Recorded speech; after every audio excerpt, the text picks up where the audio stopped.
Hello friends, welcome to our channel. Today we're going to take a look at another horrible case with you. The case of Samantha and Tessara Kresby.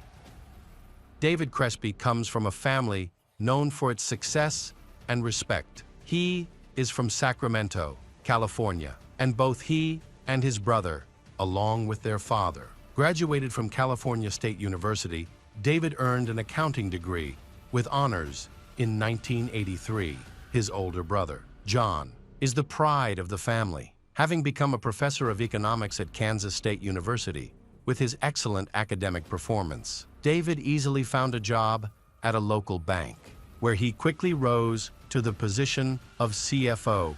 However, the bank eventually closed. He then worked as a manager at a mortgage company in Sacramento. David has 2 children from his first marriage. However, his life took a difficult turn when his first wife died of a brain tumor. David devoted himself to providing for his children during this trying time. Fortunately, he soon met Kim, a woman he had known since college. Their friendship blossomed into a romantic relationship, and they began living together in 1994. Kim married David and adopted his children.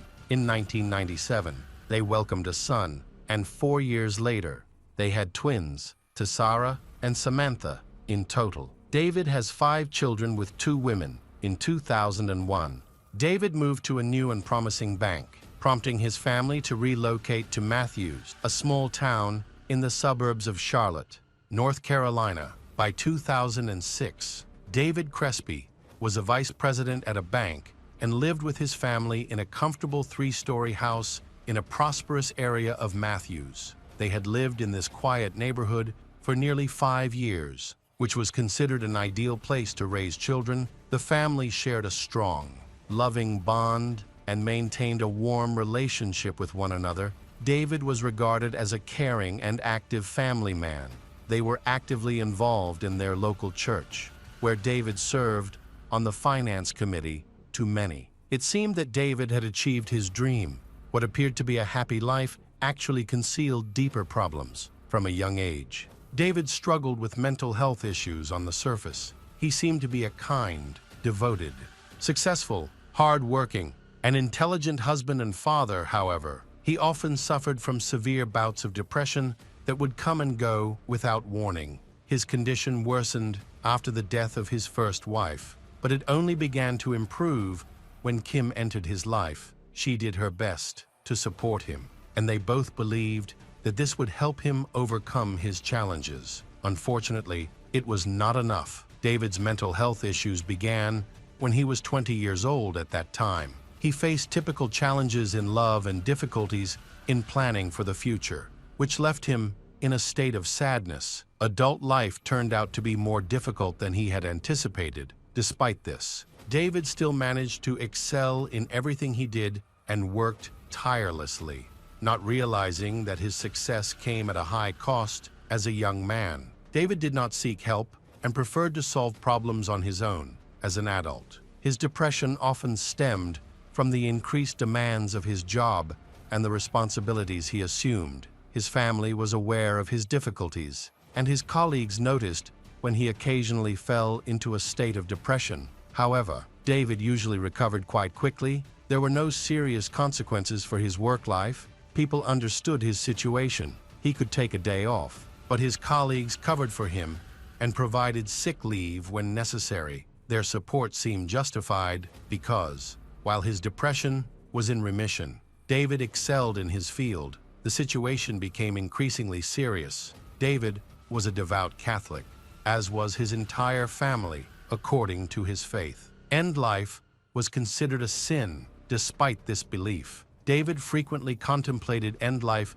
during his time as vice president and even attempted it several times without success. During this period, David chose to spend time outdoors, searching for a suitable place to end his life instead of working. His wife tried to intervene and save him during these moments. After each attempt, David promised his family that he would not try to commit end life again.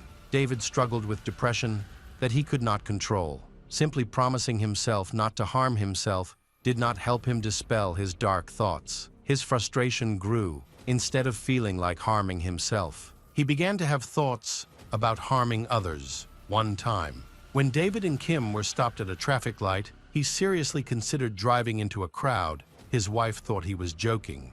Unaware of how sincere his feelings were at this time, David tried several prescription medications, but they were ineffective. His attempts to deal with his mental health issues on his own made him paranoid and withdrawn. He became increasingly anxious about losing his job and going bankrupt. Often imagining the worst-case scenarios, Kim encouraged him to see a psychiatrist, who prescribed him antidepressants. David agreed and committed to the treatment regimen the doctor gave him. David had been on one medication for years, but it caused him to gain weight, which frustrated him. Annoyed by this side effect, he decided to stop taking the medication and try something else. He returned to the psychiatrist, hoping to adjust his treatment regimen for better results. By 2006, he was very familiar with his mental health problems, which had become more frequent and intense during these times. He was haunted by thoughts of harming others. David often thought about ending his life voluntarily, but because of his promise not to harm himself, he considered harming others instead. Although he saw his doctor regularly, he never revealed these feelings. Hoping that a prescription medication would help him manage his difficulties, he feared losing everything he had built. He understood that if his doctor knew about his obsessive thoughts, it could lead to serious consequences, such as hospitalization, loss of his job, or separation from his wife and children. He tried not to think about harming others and fought against these thoughts. David's last appointment with a psychiatrist was on January 19, 2006. Shortly before the tragic events occurred, the psychiatrist prescribed new medication, believing that David was struggling with sleep problems and anxiety. He had also recently changed his previous medication, which could cause weight gain. The psychiatrist did not notice anything unusual. David was very good at hiding his emotions and preferred to rely on himself. On the morning of January 20, 2006, David's family was at home. Kim, David, and their 5-year-old twins, Samantha and Tessera, whom David adored, were all together.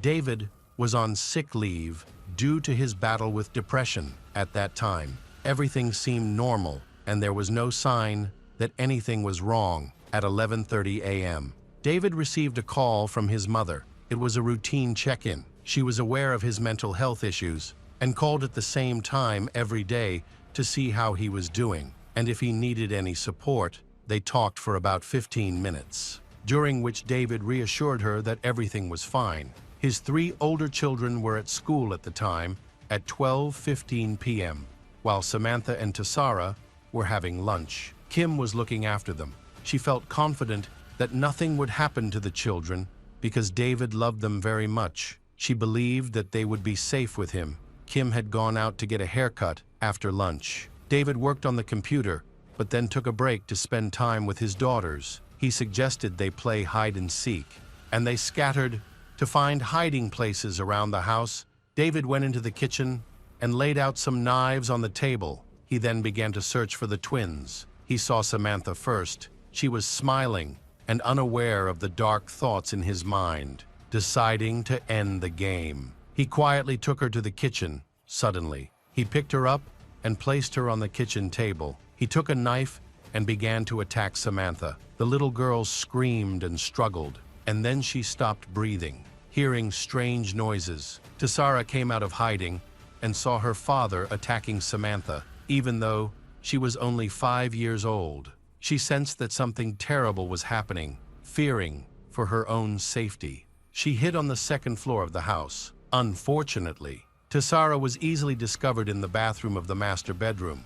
The little girl begged David not to hurt her, but David ignored her cries. He pinned her to the floor and began to attack her with a knife. Tessera cried, screamed, and fought fiercely against her father, but all in vain. Once a loving father, he had now left his 2 young daughters lifeless. David then considered end life, but ultimately decided against it. Instead of running away, he showered, changed clothes, and called 911. During the call, he calmly confessed that he had killed his 2 daughters and attempted CPR. Although he believed it was useless, as they were already dead, he answered the police's questions clearly. Providing his details, his phone number, and his wife's location, he appeared calm rather than distressed and requested emergency assistance, expressing his desire to end his life. After the call ended, the police quickly arrived at David's home. David's home is located on Creek Road in an affluent area. Where his family lives in a villa, it was surprising that such a tragic event could happen in a place known for its prosperity. When the police arrived, David was found sitting outside the house, waiting for them and for his wife Kim, who was still at the beauty salon.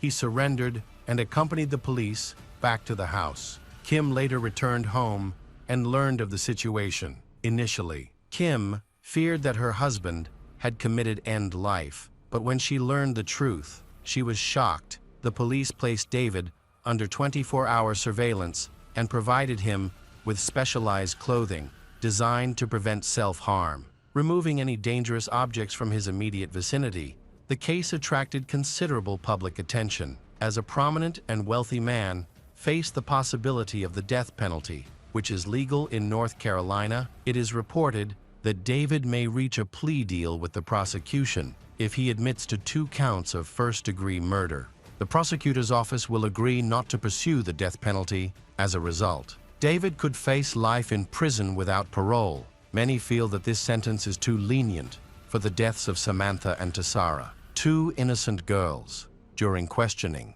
David mentioned that he had been dealing with depression and suggested that his actions were influenced by a new medication prescribed by his doctor.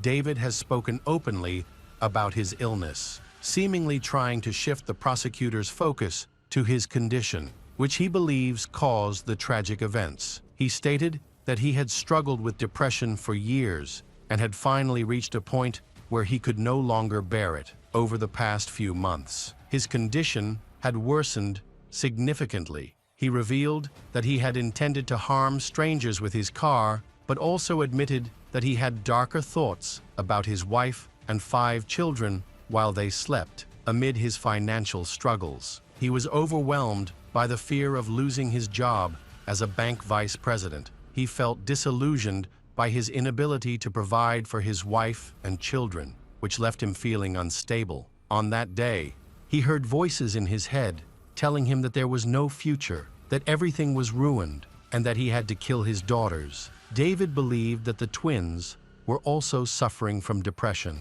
which was why they were not attending kindergarten. He eventually came to the disturbing conclusion that killing Samantha and Tessara might ease his own pain and prevent his mental health from deteriorating further. Kim shocked many by forgiving and supporting David. Despite his violent actions, she felt the death penalty was too harsh and believed it would not bring her children back to life. Despite her heartache over the tragedy, Kim has repeatedly told the media that executing David would only cause further harm to the family. She expressed relief that her husband did not commit end life before the police arrived. Kim believes that his actions stemmed from mental health issues that he could not control, including severe depression and psychosis. She remains hopeful that he will eventually recover and return to the loving and calm person he once was. The Supreme Court is reviewing the death penalty.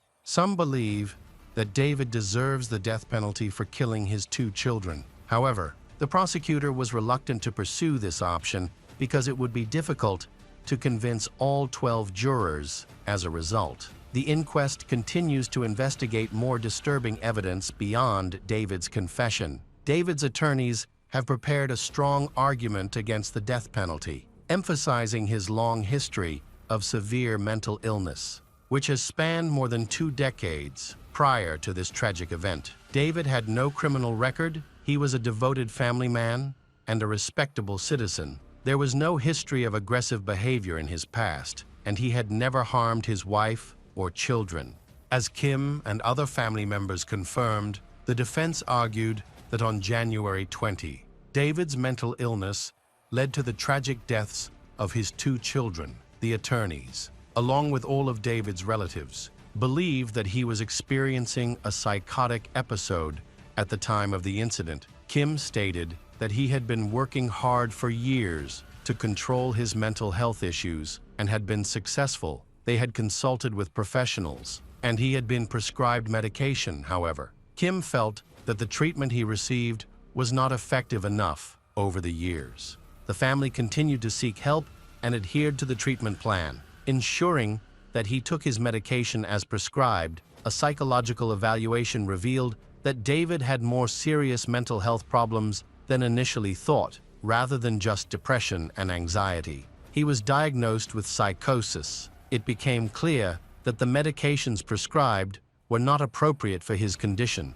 Several years before the incident, David had been diagnosed with genital cancer and had been successfully treated on the day of the tragedy. He was scheduled for a follow-up appointment. His attorneys presented medical documents showing that he had been prescribed several medications, one for depression, another for anxiety, and a third to help him sleep. While on the antidepressants, David gained more than 20 kg and had difficulty breathing, which forced him to stop taking the medication. His doctor then prescribed another medication in January, but it did not resolve his sleep problems. He finally returned to the doctor just one day before the murder. Medical records show that David's treating physician removed his sedative and sleeping pills and prescribed a different sleeping pill instead. After this change, David began to notice alterations in his mental state, impairing his ability to think clearly. The day before the twins were murdered, he became delirious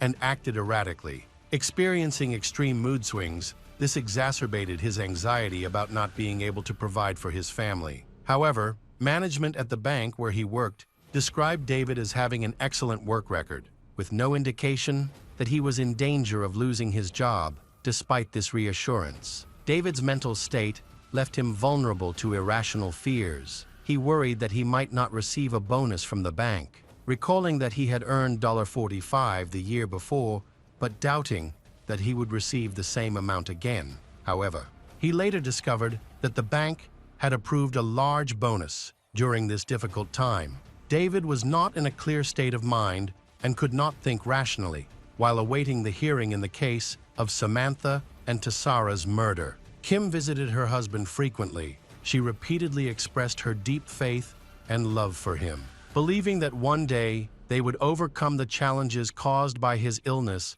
and avoid such terrible tragedies. Kim only knew David as a kind and loving person. She believed that inadequate treatment led to the deaths of their children and the pain the family endured afterward. The scene of the crime was tragic. It is hard to imagine the pain Kim felt when she returned from the beauty salon to find the police and paramedics carrying her daughter's bodies. In fact, David's troubled thoughts began long before these tragic events. At the time, David was being treated with prescription medications. The initial treatment regimen helped control his negative thoughts to some extent, but things changed when adjustments were made. Experts later concluded that the new drugs had caused acute psychosis, according to David's own confession. When Samantha and Tessara were only 1 year old, he had thoughts of harming them. One day, while walking with the girls in the backyard, he hid a weapon in his pocket. Fortunately, he regained his composure and realized that he needed to stop. He convinced himself that he could overcome his challenges and that his family's financial situation would improve. David later returned to the doctor, but avoided discussing his thoughts of harming his children. Instead, he vaguely mentioned having bad thoughts about harming others and expressed his fear of losing his children and family by withholding information. He likely misled his doctors. As a result, he was prescribed medications that he had taken previously, which led to weight gain. In his confession, David admitted that, for many years, he had often felt like harming a family member, but he had been able to control these impulses until now. He believed that he had everything under control and could never actually act on the harmful thoughts. David recounted that after his wife got a haircut one morning, he was working on his computer when the obsessive thought returned. It urged him to kill his children. He thought that if he did so, all his worries would disappear because he would have no one to care for. David realized that his mental problems were related to his actions. During his initial interrogations, David responded coldly. When asked why he killed both girls instead of just one, he explained that because they were twins, they needed to die together. However, the situation changed when David received comprehensive treatment. It was only then that he understood the severity of his crime. He admitted that he had never shared his thoughts about killing his children. His wife, Kim, did not fully understand the gravity of her husband's condition. David's doctor was not held responsible after the tragedy.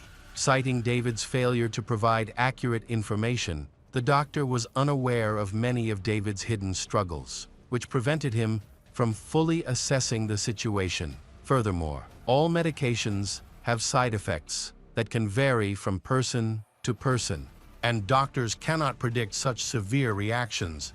David received support and treatment while in prison, which had a positive impact on him. During his preliminary hearing, he began to understand the extent of his responsibility for his actions and fully admitted his guilt. Psychiatrists confirmed that he was fit to stand trial. David's family was shocked by what had happened. His father had seen him just a week before the tragic event. He appeared healthy and showed no signs of impending disaster. On July 30, 2006, the hearings took place. Ultimately, David Kresby reached a plea deal and pleaded guilty, while the prosecutor's office chose not to pursue the death penalty. This decision caused considerable controversy, dividing public opinion. With one group calling for the death penalty, the trial was brief, and the jury sentenced David Kresby to 2 consecutive life sentences without the possibility of parole. The trial was short but filled with deep emotion.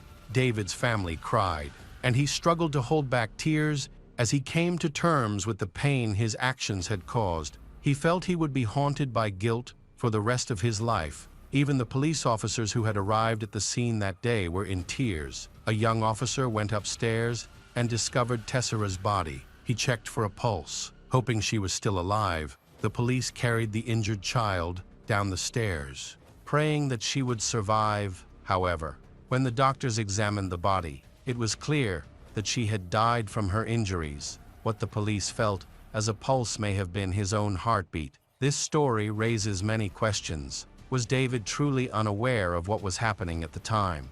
Were his actions influenced by a psychotic episode? He appeared normal when he talked to his mother and wife and went to work. However, his actions were completely different. When his wife, Kim, left the house, everything seemed normal. But he caused a massacre right afterward. He considered end life, but decided against it and tried to calm down. So why didn't he try to control himself in the moment when he killed the child? Hi everyone, thanks for returning. Let's unravel another horrible case. The case of Whitney Hikel. On October 19, 2012, police discovered the body of 21-year-old Whitney Hikel. Her body was found about 40 minutes from her home in Gresham, Oregon, near a fire. Whitney had been missing since October 16th. The last person to see her alive was her husband Clint Hikel, who saw her leave their apartment at 6:45 a.m. She kissed him goodbye and rushed to work for her 7 a.m. shift at a local Starbucks, but she never arrived for work. Clint became worried when he called Whitney's workplace to check on Whitney and see if she was okay. Her co-workers said that she hadn't come to work today, possibly because she was sick and decided to stay home. But Clint dismissed this idea. In the morning, Whitney felt fine and had come to work early in the morning. It was unusual for her not to be at work at this hour. She had never been late or missed a day before. And Clint also said that he couldn't reach her by phone. Sensing that something was wrong, he contacted the police around 10 a.m. that same morning. On the same day, police discovered that the Whitney's bank card had been used at a nearby gas station just hours after she went missing. Additionally, her black 1999 Ford Explorer was seen in the Walmart parking lot. What could have happened to her? Whitney was a hardworking, kind, and beautiful woman who was very religious and regularly attended her local church. She had strong relationships with her coworkers, family, friends, and neighbors. At the time she disappeared, she had been married to Clint for 9 months. They were a happy couple, and those close to them believed they had an ideal relationship. Whitney grew up with 6 siblings. Among her siblings, she was known for her determination and kindness. Clint appeared to be a very devoted husband. Friends and family found it hard to believe that someone so caring could harm Whitney. Many people in the community supported Clint, dismissing any accusations against him. The case sparked significant public interest. During a local media interview, Clint smiled while discussing his wife's disappearance, which raised suspicions among police. However, many interpreted this smile as a sign of nervousness. The police conducted a thorough investigation into Clint, but he had a solid alibi. He left the house shortly after his wife did. New information has surfaced indicating that Whitney's car was spotted near a Walmart on the outskirts of Gresham. Witnesses reported that a man was driving the car while Whitney was in the passenger seat. However, the witness could not provide a description of the driver or the condition of Whitney. Whitney's car was later found in the store's parking lot, with broken glass on the front passenger door. Signs of a struggle and blood were also discovered, and samples were sent to the lab for analysis. Unfortunately, the store's video surveillance cameras were positioned too far away to identify who was in the car. The only information obtained from the footage was that the car was left in the parking lot at 11 a.m. Efforts to locate additional witnesses who might have seen the car were unsuccessful. The police discovered information about a man in Whitney's car and started investigating who she might have been with. Whitney's family denied that she had a boyfriend. Her brothers were at work during that time, and none of her friends were with her in the car that morning. A search for Whitney was actively conducted in the area where she went missing, as well as in nearby forests and bodies of water. Unfortunately, her phone could not be tracked because it was likely turned off the day after her disappearance. On October 17, 2012, an important piece of evidence was found in the bushes near a service station, not far from the Walmart where her car was seen. A child discovered Whitney's mobile phone and gave it to some adults. When the police learned about this, they checked the phone and found it had been turned off the entire time, preventing them from tracking its location. The phone had dozens of missed calls and messages from her worried husband, along with calls from colleagues and other relatives. By this point, police were convinced that something terrible had happened to Whitney. Everyone who knew Whitney hoped she was safe, but police lost hope when they discovered blood in her car. Neighbors and church members joined in the search for her. Multiple search parties were quickly organized to comb the areas near Whitney's last known location. Meanwhile, police are reviewing the details of the incident and the information they have at the time. The recording did not provide any clues to identify the kidnapper, and there was no clear image of him on the surveillance camera. It appears that Whitney attempted to use her phone to call for help, but the attacker noticed and took the phone, possibly throwing it into the bushes where it was later found. Alternatively, he may have forced Whitney to throw it away in front of him, especially if he threatened her with a weapon. Additionally, the kidnapper did not contact anyone or demand ransom, suggesting that this was not a typical kidnapping for money. As time passed without Whitney being found, it is likely that she was murdered. The police started questioning residents of the apartment complex, including the Whitney's neighbors. Some residents were unaware that the Whitney was missing, while others expressed hope that she was safe and would return soon. Initially, nothing suspicious was discovered until the police spoke with one of the neighbors, Jonathan Holt. He had a close relationship with Clint and Whitney. In fact, Whitney's family gave Jonathan a key to their apartment so he could take care of their cats and plants while they were away. Just 2 weeks before Whitney went missing, Clint helped Jonathan start his motorcycle. Jonathan was involved in the search for Whitney after she went missing and offered support to her worried husband. As the police questioned Jonathan, he became increasingly nervous, leading to incoherent and confusing responses. The contradictions in his statements highlighted that he was inventing alibis on the spot. Initially, he claimed that he had been robbed that morning, but this turned out to be entirely false. When police inquired why he hadn't reported the robbery to the police, they found that his second alibi was also untrue. Police concluded that he had not been at work that day. Those who knew Jonathan, including Whitney's family, described him as a calm and friendly young man who had never caused any trouble. He was happily married, and police found no evidence of substance abuse or criminal behavior in his past. Jonathan was a good student, graduating from high school in 2006. 4 years later, he proposed to his girlfriend and she said yes. The couple initially lived in a nearby apartment complex before moving next door to Whitney's family just months before Whitney went missing. Jonathan recounted the events of that fateful morning. On the morning of October 16th, Whitney found Jonathan waiting for her outside her apartment. He had asked for a ride to work, and because they were close and trusted each other, she felt safe and agreed. Whitney was always willing to help others. They got into her car, and she started driving. About 5 minutes into the drive, Jonathan pulled out a 9mm pistol and pointed it at her, demanding that she take him to a secluded area near Lake Roslyn. Terrified, Whitney complied and stopped at the specified location. There, Jonathan attacked and raped her at gunpoint. The police later discovered the firearm nearby. After the attack, Jonathan feared that she would report him to the police, so he shot Whitney to avoid arrest.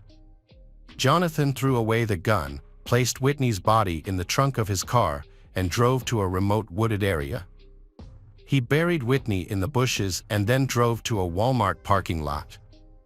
There, he parked his car in a secluded area, away from surveillance cameras. Subsequent investigation revealed that the blood found in the car was Whitney's. He then returned home, discarded his bloody clothes, and showered to remove any traces of gunpowder from his hands and the blood. According to police, the window had been intentionally broken to throw the investigation off track. The autopsy revealed that Jonathan had made no effort to conceal his evidence in the car. Several pieces of physical evidence were recovered, including DNA from both Whitney and Jonathan. Whitney was discovered on October 19th after the killer reported the crime and revealed the location. Her body showed signs of severe mutilation and gunshot wounds from close range. Additionally, there were indications of decomposition, which made the forensic investigation more challenging. The police had Jonathan's confession, strong DNA evidence linking him and the victim found in Whitney's car, Jonathan's fingerprints on the gun that shot Whitney, and his DNA on her body after the attack. All of this confirmed Jonathan's testimony. Whitney's husband Clint was devastated after his wife's death. He found it hard to believe that Jonathan, a family friend and neighbor, could commit such a terrible act against his wife. The police gathered sufficient evidence to charge Jonathan Holt with first-degree murder.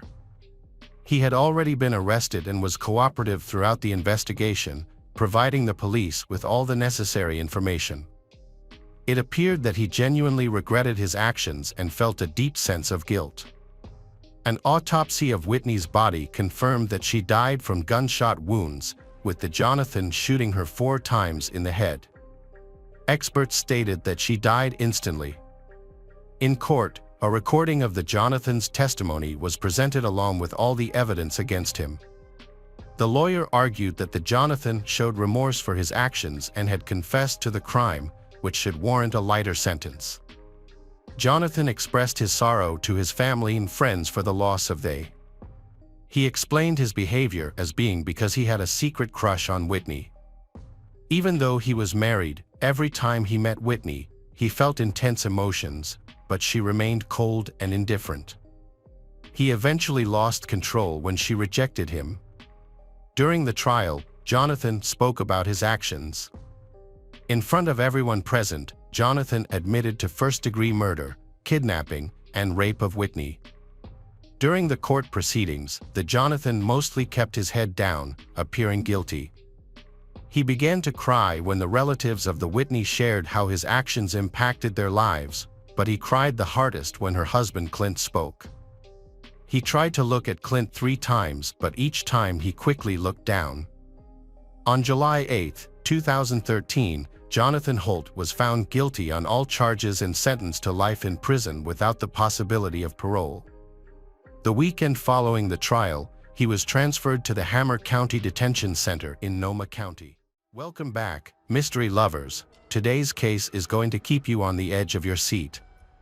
The case of affair Elodie Kulik. At around midnight on January 11, 2002, the French Rescue Service received a heartbreaking call. A woman, her voice panicked, screamed that she had been kidnapped. Other voices could be heard in the background before the noise increased, and the attackers took over the phone, cutting off the call forever. The call left the rescue service extremely worried, but the operators were unable to gather any useful information. Attempts to call the number back were unsuccessful as it was either out of coverage or switched off. The situation led to an investigation into one of the most unusual crimes the police had ever encountered. They had no information, not even the name of the caller. The only option was to investigate the mobile phone number, but at the time, the technology could not accurately track the caller's location, so the technology was of no help. In the early morning hours of January 11, 2002, at around 7 a.m., a random driver in the rural area of Bacardi made a disturbing discovery. He noticed a car that appeared to have been abandoned in a ditch, with damage to the vehicle and the passenger door open. Concerned that the car had been stolen and abandoned, he called the police. When asked if anyone else was nearby, he replied that there was no one around. After making the call, he continued on his way. Since it was a remote area, it took some time for the police to arrive, and they arrived at the scene around 8 a.m.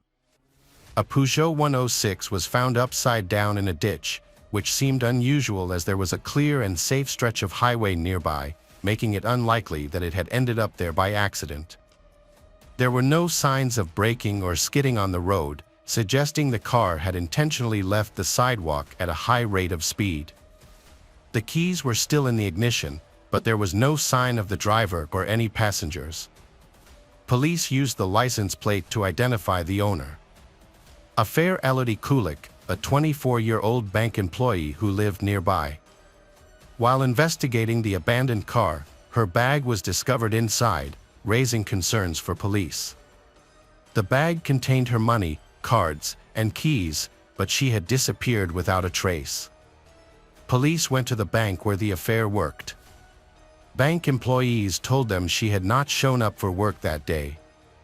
They then contacted the local hospital, but there were no reports of any victims matching Affair's description. That morning, Affair's father contacted the police to report her absence. He explained that he had tried calling her cell phone, but she did not answer and did not make contact, which was very unusual for her. Normally, if she had any problems, she would always notify her family if she would be late or unable to come home. However, this time, she did not respond and it appeared that she had disappeared. Police began searching the area where her car was found and decided to release a photo to raise public awareness of her disappearance. On the morning of Saturday, January 12, 2002, a worker from a nearby farm went to a landfill 12 kilometers from the station. In the distance, he saw what he initially thought was a tree trunk.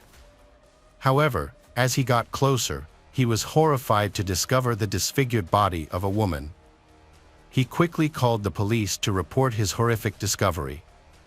When the officers arrived at the scene, they were confronted with a horrifying sight, the partially burned and disfigured body of a young woman, showing clear signs of a violent death. Tests are needed to confirm the identity of the body. The body was discovered nearly 6 kilometers away from where her car was found the previous day, which was unusual. Police noted that this area is not frequented by many visitors. It is isolated and not a tourist destination. This suggests that the suspect is likely a local resident. The crime scene was secured and thoroughly searched for evidence. The gendarme discovered a fresh cigarette, but that may have been discarded by the potential killer. Additionally, a condom containing male fluid was located next to the body. Police focused on finding tire tread marks from any vehicle that might have brought the affair to this location, but they were unsuccessful in locating any. All collected evidence was sent to forensic scientists for analysis. On January 12, the police contacted Affair's parents to inform them of the sad news. When the family learned of the incident, the parents were devastated by their daughter's death. Overwhelmed with grief, the mother attempted to end her life. She survived but fell into a coma, remaining in that state for years until her death in 2011. The desperate father was determined to find his daughter's killer. Affair was a highly intelligent and educated young woman. She studied law in northern France and later returned to her hometown of Péronne. At just 23, she was offered a position at a bank, where she excelled and quickly became the youngest director in the bank's history. She took great pride in her career accomplishments. In addition to her career success, Affair was also very beautiful, with blonde hair and blue eyes. The forensic examination of Affair's car determined that it was traveling at a low speed. There were no signs of collision with another vehicle, raising the possibility that someone inside the car might have deliberately driven it into the ditch. When police checked Affair's mobile phone, they found a call to the local rescue service shortly after midnight. The call ended suddenly after she managed to scream. Police retrieved a 26-second recording filled with noise and unidentified male voices. While this recording did not provide clear evidence, it was notable because it indicated male involvement during the incident. The autopsy results showed that Affair died painfully from strangulation, and DNA evidence indicated that she had been raped. However, this DNA did not match any profiles in the database, suggesting her attacker had no prior criminal history. Police believed that the suspect's careless handling of the DNA would eventually lead him to reveal himself again. However, this assumption raised concerns, as it could result in another victim, so they could not afford to wait. Police organized street patrols and collected DNA samples from all male acquaintances of the affair. If these efforts did not lead to results, the search would expand to the surrounding area near the crime scene. The instincts of the gendarmes proved correct. Just 10 days after finding Affair's body, a police commissioner from another precinct arrested a man named Kirill, who had a history of sexual violence. He was in the area on the night of the disappearance and later attacked another woman, who reported the incident. While Kirill admitted to harassing this woman, claiming it was just harmless flirting, he denied any involvement in Affair's murder. The investigation of Kirill involved checking his car, which had scratches containing gray paint. This paint matched the color of the Peugeot 106 driven by Affair. DNA samples were taken from Kirill for comparison. However, the analysis showed that the paint did not match Affair's car, and Kirill's DNA did not match any evidence from the crime scene. As a result, Kirill was released, and further inquiries into Affair's acquaintances did not produce any new leads. The case has no prime suspect and no new leads. It seems the investigation has reached a dead end. Meanwhile, Affair's grieving father Jackie remains closely involved in the investigation and begins his own investigations. In order to quickly find the culprit, he ensures that the case is widely reported in the media, hoping that this will lead to new leads. On April 15, 2002, 3 months after Affair's body was discovered, new clues emerged in the case.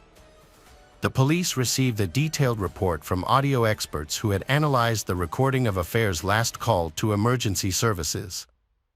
The experts carefully filtered out the background noise and identified two distinct male voices among the cries for help. One voice was calm and tried to reassure the victim, while the other, more aggressive, argued that she needed to be killed. They noted that the attackers had a heavy accent typical of an area called Picard, which happened to be close to where Affair's body was found. However, this information did not make the police's task any easier. They still lacked data, and the search for a new suspect was slow, with the assumption that two men were involved. After 6 months of unproductive investigation, the police department received a call from a farmer in Turtree. On July 8, 2002, he reported discovering a young girl's body on a haystack while heading to work. The shocking scene also revealed another mutilated body. Forensic experts, horrified by the brutality, noted that her limbs were dislocated and her body showed signs of having been run over by a vehicle. This location was only 30 kilometers away from where Affair had previously been found. The victim was identified as Patricia, a clerk who was known for riding her bicycle. She had gone missing just days before the farmer's discovery. Notably, similar items were found at this crime scene. Patricia was recognized as a beautiful girl who worked in a restaurant in Alberta. It was clear to police that these cases were linked, as such violent incidents had never occurred in this previously peaceful area. Witnesses who saw Patricia shortly before her death reported that a black sedan was following her bicycle on the street. At the time, they did not think much of it. Unfortunately, this was all the information the police could gather. The witnesses could not remember the car's make, model, or license plate. However, the police believed this crime was connected to a previous case, and new information about the black sedan helped narrow down the search. The media quickly picked up the story, increasing public fear and spreading rumors about a possible serial killer. The police's struggle to solve the case led to the discovery of a third body on August 21, 2002. In Villa-Brentoni, a van was found abandoned near the railroad tracks. And inside it, police discovered a third young girl who had been wounded by a bladed weapon and died from internal bleeding. Unlike the earlier victims, this girl's identity was unknown because no one had reported her missing. The police spoke with local residents and learned about the parents of a daughter who had not returned home the night before. They thought she was out with friends. Upon investigation, they recognized the victim as their 18-year-old daughter, Crystal. She was killed approximately 40 kilometers from where the first victim was found. In just 7 months, the gendarmes encountered 3 similar murders of young girls, each caught by the criminals at night on roads between settlements. The locations of these crimes on the map created a triangle that the media called the Triangle of Death. This situation caused public anxiety to escalate, leading residents to hold a memorial procession to express their fear for safety.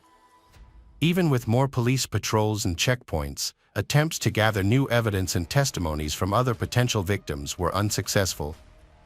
However, by the end of November 2002, the investigation into the second Patricia victim's murder produced new leads. DNA found on the victim's clothing identified a suspect named Jean-Paul Conti, marking an important breakthrough for the police. Police arrived to question Conti, a man who had served 17 years in prison for a series of rapes. When he saw the police, he was very surprised. He remained calm and did not attract the attention of those around him. His home was located in a Triangle of Death, which included the locations where the 3 victims were found. Conti was arrested in the early morning of November 25, but police needed more evidence to link him to the murders. His DNA was only found on the clothing of the second victim, and there were no traces on the first and third victims. The investigation later determined that he was only involved in the murders of the second and third victims, resulting in a life sentence. In addition, it was confirmed that he could not have been involved in the murder of Affair, as he was in prison at the time. This indicates that the cases of Affair and the other victims are unrelated, revealing that there are at least 2 killers operating in the area, targeting young girls. The investigation resumed with meticulous efforts to identify all mobile devices that may have been in the vicinity where the body and a gray Peugeot 106 were discovered. A total of 14,000 signals were recorded and needed analysis. Specialists undertook a massive task that included reviewing over 600 sent messages, listening to more than 10,000 conversations, collecting 5,500 DNA samples from found mobile phones, and conducting thousands of interviews. Police examined over 500 theories related to the crime, but none provided any leads.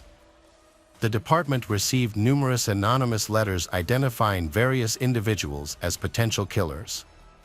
Police followed up on these leads, which consumed a lot of resources, but ultimately did not advance the case. After a lengthy period, police offered a reward of €60,000 for information leading to the capture of the real criminal.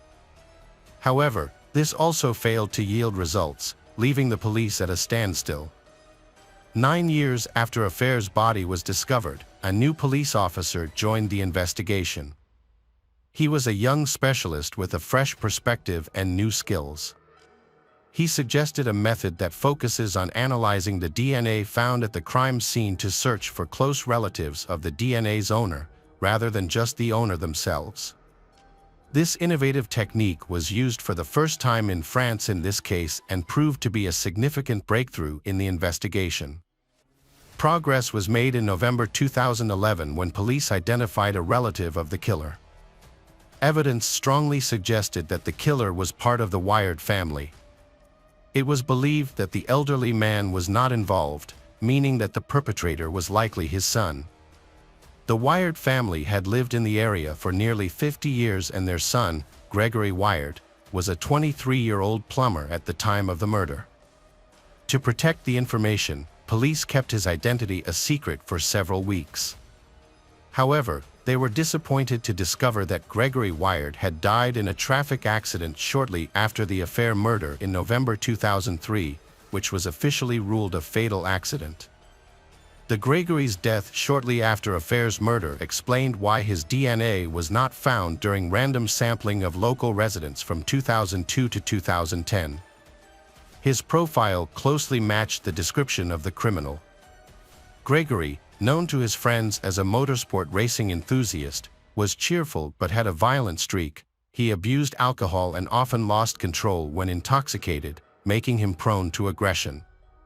To conduct a DNA examination of the suspect, authorities decided to exhume his body from the cemetery for testing. The results revealed a complete match, identifying one of the killers. The next step for the gendarmerie was to find the owner of the second voice from Affair's last call recording. They began by investigating Gregory's immediate circle. The police aimed not only to piece together the events, but also to ensure that no further threats existed for other young women. While only traces of Gregory were found on the condom at the crime scene, another male voice was clearly captured on the recording. Police then investigated Willie Bordon, a former plumber and bartender who was a close friend of Gregory's. They had many interests in common, and a recording confirmed that it was his voice. Willie lived nearby, and police knew of his past allegations of violence against women, although those incidents did not result in legal action. Witnesses reported that he had chased them in his car. Despite his troubled past, he had no criminal record, which meant that his DNA was not in the police database. He vehemently denied any involvement in the crime and claimed that the police were mistaken. Ultimately, his DNA was not found at the crime scene. In late March 2013, Gregory's ex-girlfriend assisted police in identifying the voices of Gregory and Willie by listening to a recorded phone call. Willie, who had a recognizable accent, was recognized by people who knew him. Despite this evidence, Willie denied any involvement in Affair's death, maintaining his innocence. Some described him as a kind man, a caring husband and father, while others painted a different picture, noting his impulsive behavior, extramarital affairs, alcohol abuse, and repeated advances toward women. Nevertheless, the case against him went to court. The prosecution's case rested largely on the identification of Gregory's girlfriend's voice and several others. Despite the lack of substantial evidence, the court ruled in favor of the prosecution. In 2019, 45-year-old Willie Bordon was convicted of gang rape, kidnapping, and murder and sentenced to 30 years in prison. While in custody, he attempted to end his life to prove his innocence. His lawyers quickly filed an appeal, and which was accepted. They argued that the voice on the crucial recording belonged to someone else. Experts analyzed the recording but could not confirm whether it was actually his voice, as it was unclear and discontinuous. This uncertainty raised doubts about the evidence against him. As a result, his conviction was appealed and Willie was acquitted due to insufficient evidence. He was released from prison on September 25, 2020. The story continues. A new trial began, and on July 1, 2021, Willie was convicted again and sentenced to 30 years in prison. His attorney appealed the decision, but the appeal was rejected. The defense team expressed their commitment to doing everything possible to free this innocent man, but he remains in custody. Hello, crime enthusiasts, are you ready for another chilling investigation? The case of Nancy DePriest. In February 1998, a visitor arrived at the office of the current governor of Texas. The visitor was a criminal who wanted to confess and cleanse his soul. He began writing letters to the police and the prosecutor's office, attempting to reach out to them for 2 years starting in 1996, but all his attempts were ignored. Eventually, he decided to write directly to the governor. In his letter, he confessed to a crime far more serious than robbery or rape. Over 4 pages, he detailed the murder of a girl named Nancy DePriest, which he had committed in 1988. He urged the governor to take his confession seriously, stating that he had become religious and wanted to confess. 2 men had already been imprisoned based on statements related to a crime they did not commit. Both were falsely accused and unjustly convicted. During the investigation, it came to light that 2 young men had admitted to the murder. While the true killer felt remorse for ruining their lives, he believed that the wrongful convictions were a result of police pressure, which he managed to evade. In 1998, this criminal wrote another letter to the prosecutor's office, confessing to the murder of a young girl and providing numerous details that only the actual murderer would know. The letter caught the attention of the governor, leading to the reopening of the case files to investigate the man's claims, as his conscience began to weigh heavily on him. Police started to re-examine all the case materials and discovered many inconsistencies. The story of the murder began in the year of 1988. On the morning of October 24, around 9:30 a.m., the administrator arrived on Rent Street in Austin, Texas, to check on her employee, Nancy, who had not answered the phone. Nancy was a manager and was supposed to arrive early to prepare the food. Her husband drove her to the restaurant that day at 7:40 a.m. before going to work. According to the restaurant's schedule, Nancy's last contact with the owner was at 8:30 a.m., when she placed an order for ingredients that were running low. However, when the owner called Nancy at 9 a.m. to check if they were ready to open, Nancy did not answer. Her attempts to call back were met with silence. Worried, the owner decided to go to the restaurant, where she found the back door unlocked, water spilled on the floor, and the mixer running. Everything was eerily quiet, and Nancy was nowhere to be seen. The restaurant owner continued to search and found Nancy in the bathroom, surrounded by her own blood. Her head was severely injured, her eyes were glassy and unfocused.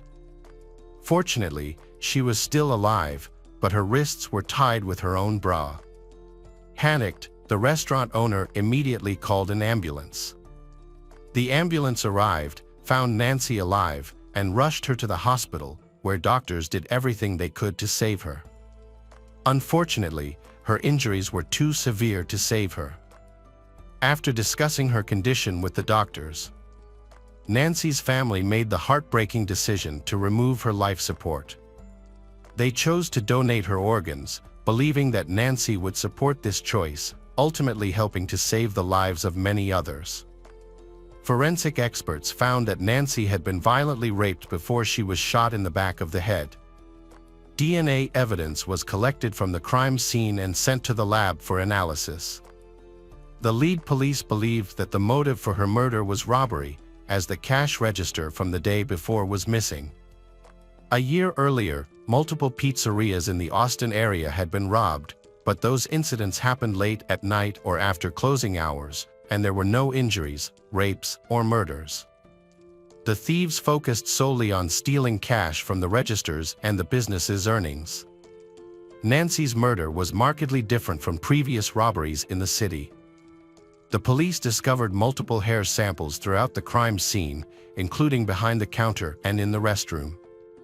Her clothing was found in the sink of the women's restroom, indicating a struggle had occurred. The police considered 3 possible scenarios. First, Nancy might have forgotten to lock the front doors. Second, she could have known the perpetrator and willingly let him in. Third, he might have had access to the establishment and possessed his own key. Rumors about the murder of the pizza shop employee spread quickly throughout Austin, particularly affecting other Pizza Hut locations in the area. All employees were warned about the potential danger. This horrific incident shocked the community, from the victim's family to all Austin residents. Everyone was desperate to know who could harm Nancy, and the public urged the police to apprehend this perpetrator swiftly. Police investigated whether Nancy had any enemies.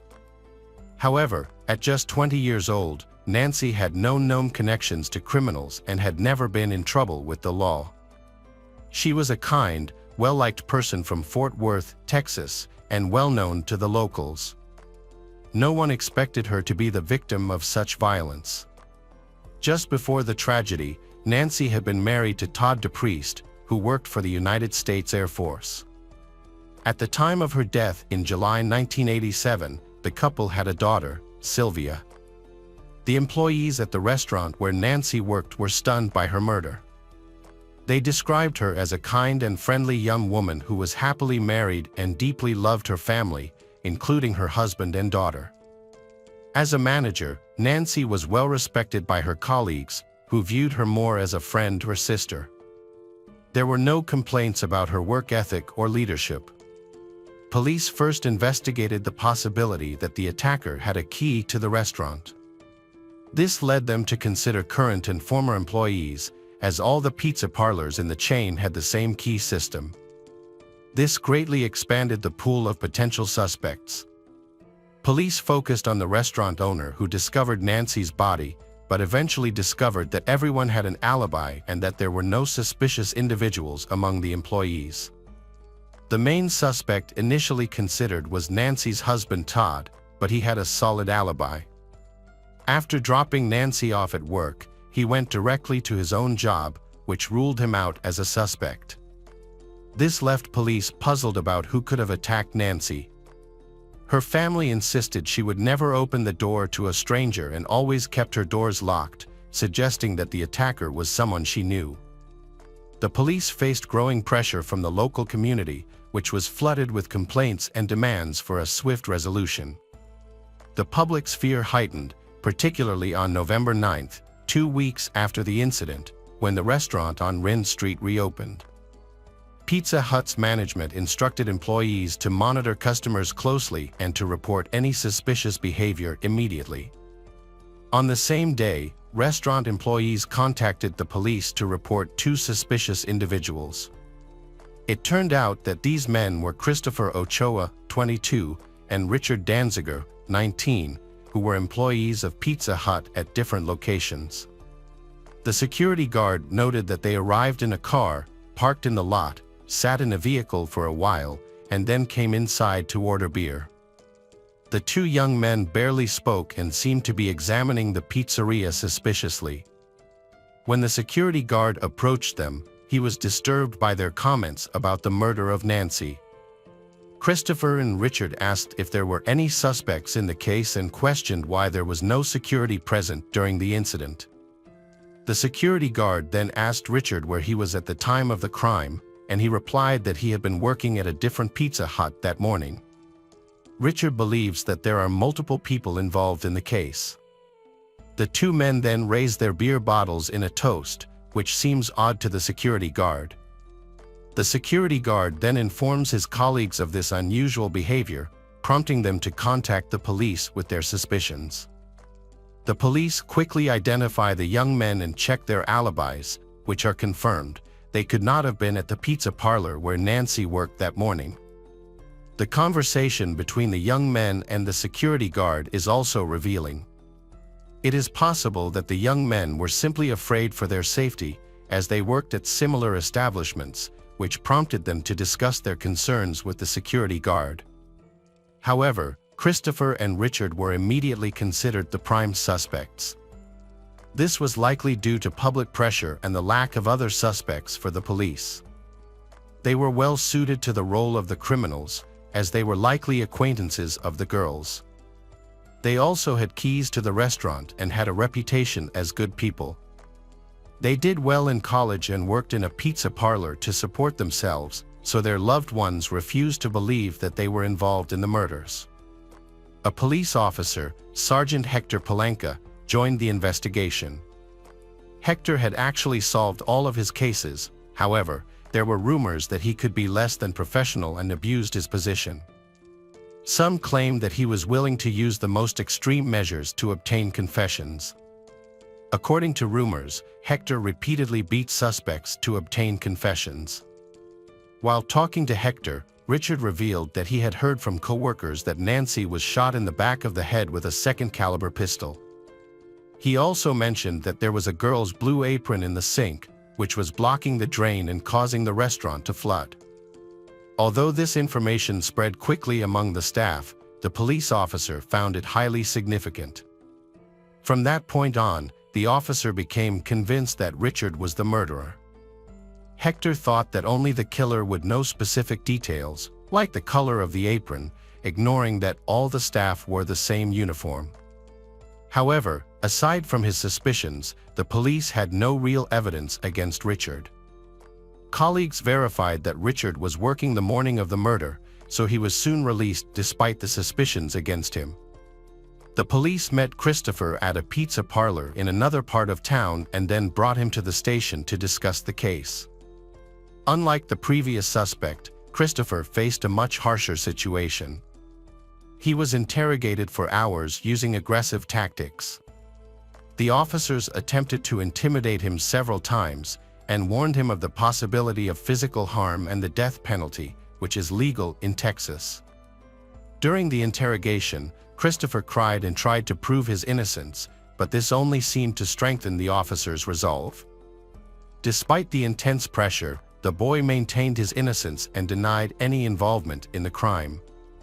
The officers threatened to imprison Christopher with the most violent inmates at the Palenka institution, implying he would face sexual violence if he did not confess. In desperation, Christopher asked what he needed to do to avoid this fate.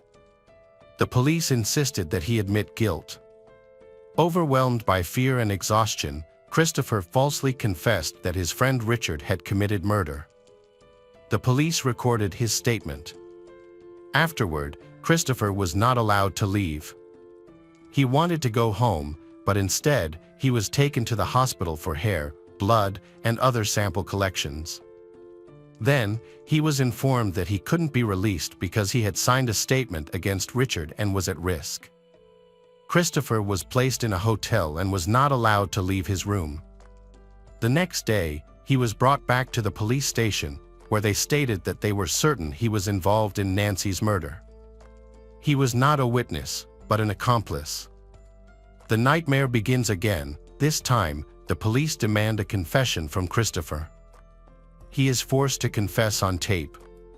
He repeats the story against his friend, which he was beaten into lying about during the first interrogation. Now, the police force him to say that at the time of the attack, he was also near the Pizza Hut where Nancy worked and was waiting in his friend's car. Of course, they are talking about Richard, who allegedly raped the girl, shot her, and stole the money. Christopher is denied a lawyer during the second interrogation. He has not eaten, drank, or slept properly for days. However, even at this stage, they force him to take a lie detector test. He is forced to answer yes or no questions, not knowing that it is all a scam. As a result of this test, the police falsely accused him of failing a polygraph test in order to further threaten him. Next, the police asserted that they believed he was still in the pizzeria during the massacre and actively participated in the crime. They alleged that the reason for the polygraph test was to prove that Richard was the mastermind behind the crime and that Christopher was his accomplice. Despite the police's insistence on his guilt, Christopher maintained his innocence. They then proposed a deal. If he revealed the truth about what happened, he would serve 60 years in prison instead of facing the death penalty. Additionally, Christopher was promised that if he behaved well in prison, he could eventually be released early. However, if he refused to cooperate, he would face the death penalty. Christopher's answers were recorded on a tape recorder. The police focused on getting a statement that suited their needs.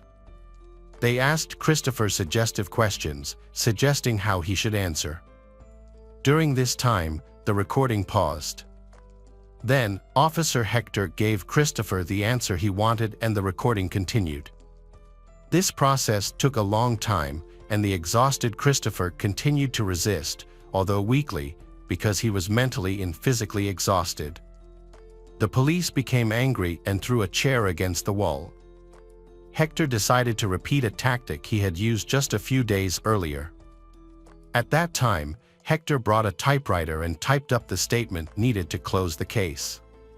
Christopher simply signed it. After a few hours, Christopher was taken to the county jail. Over the past 24 hours, he had been interrogated for over 20 hours and spent a week in solitary confinement. In reality, he was being held against his will in a hotel room. Somehow, the purported confession made its way to the police. Although it was clearly false, Christopher signed it, allowing the court to use it as a full confession to Nancy's murder.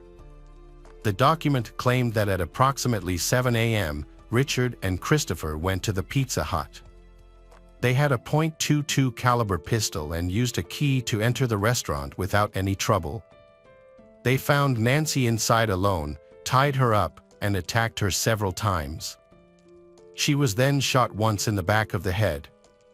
Before leaving, they turned on the water to flood the restaurant and destroy the evidence. The day after his forced confession, on November 15th, Richard was arrested while visiting relatives. He was charged with murder and faced the death penalty. After his arrest, the police informed him that they had solved a brutal crime, claiming that the public could now feel safe. Police Hector and others pressured Christopher to give a statement, claiming that they had enough evidence to proceed with the charges.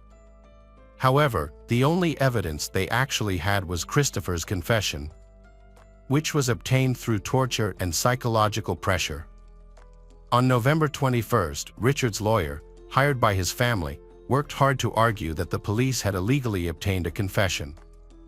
Afterwards, the prosecution began discussing DNA tests, which they claimed matched samples found at the crime scene. The analysis indicated that Christopher could not be ruled out as a potential source of the biological materials found on the Nancy's body. However, the test results did not prove his involvement. It's important to note that the accuracy of DNA testing in the 1980s was much lower than it is today. This meant that expert opinions at the time could not effectively establish guilt. Despite this, the evidence was still presented in the case. Richard maintained his innocence and struggled to understand why his friend Christopher testified against him. The prosecution claimed that a hair found in the pizzeria matched Richard's hair. However, the investigation's findings were inconclusive. The analysis concluded that the material collected was not a follicle, which also indicated that the reliability of the test was very low. The phrasing used in the report was identical to that for Christopher. While Richard could still be considered a potential owner of the found materials, it couldn't be definitively stated that they belonged to him, especially given the low accuracy of the results. This data strengthened the prosecution's argument. Ultimately, the Supreme Court's decision relied heavily on how the prosecutor presented their case. The troubles for the young men do not end there. Christopher's family cannot afford a lawyer, so Christopher is assigned a public defender. Christopher asserts in his defense that his confession was obtained under intense moral pressure from the police, which he finds intolerable. Unfortunately, the lawyer chooses not to investigate this complaint.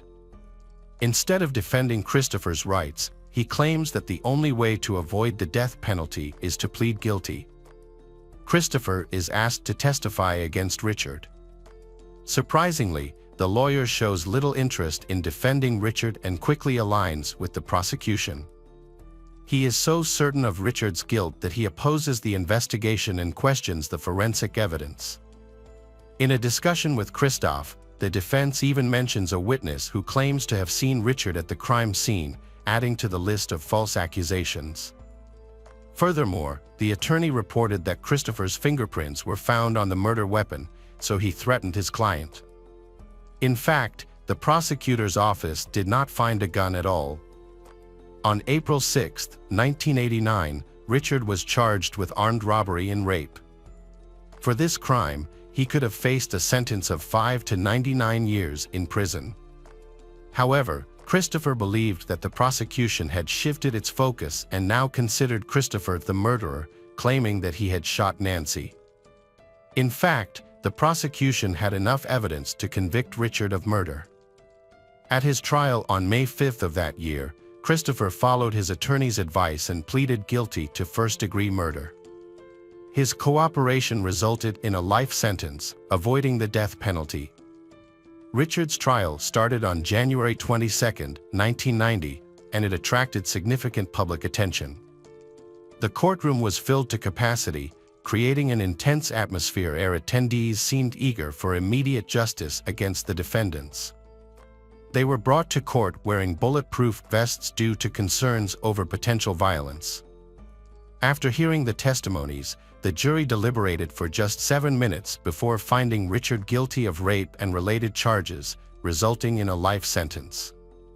Nancy's family expressed satisfaction with the verdict. Over a year later, it was revealed that Richard was wrongfully convicted for a crime he did not commit. During this time, he had been the victim of a brutal attack, where he was severely beaten and suffered a serious head injury that required part of his brain to be removed. Although Richard survived, he was left disabled for life. At 22, he was moved to a specialized care facility where he received 24-hour assistance, as he was no longer able to care for himself.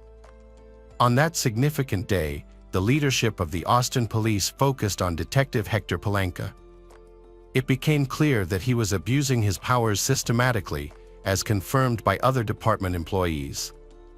There was even video evidence of Hector torturing and physically abusing a suspect to force confessions. As a result, he was initially removed from his position. However, he was later reinstated and continued to harass both guilty and innocent individuals for many years.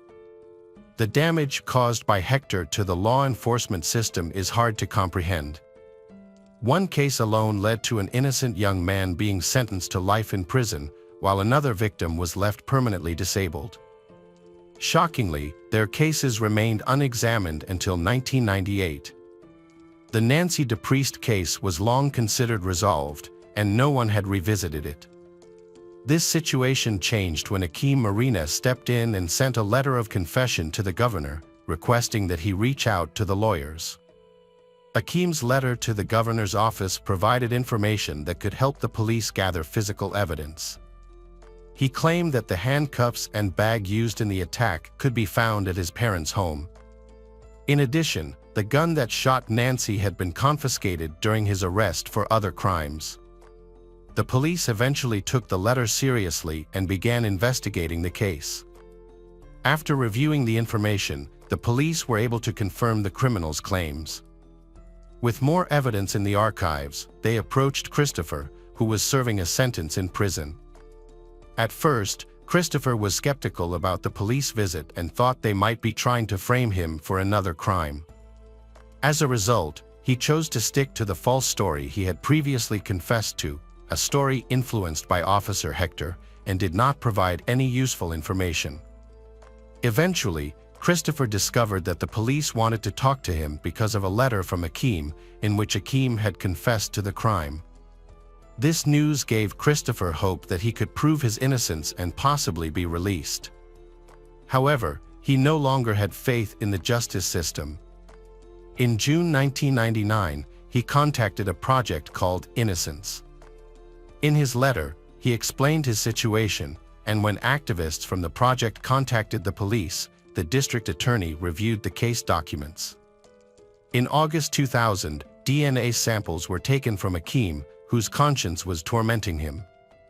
Multiple tests were conducted, the results of which clearly showed that Akeem had indeed raped Nancy, and that Christopher and Richard had absolutely nothing to do with the crime. A ballistics test confirmed that the shot that killed Nancy had been fired from the gun confiscated from Akeem. This news shocked everyone, including Nancy's family. Officer Hector Palanca was fired from the police force and retired, and it was eventually decided that the case would be re-examined.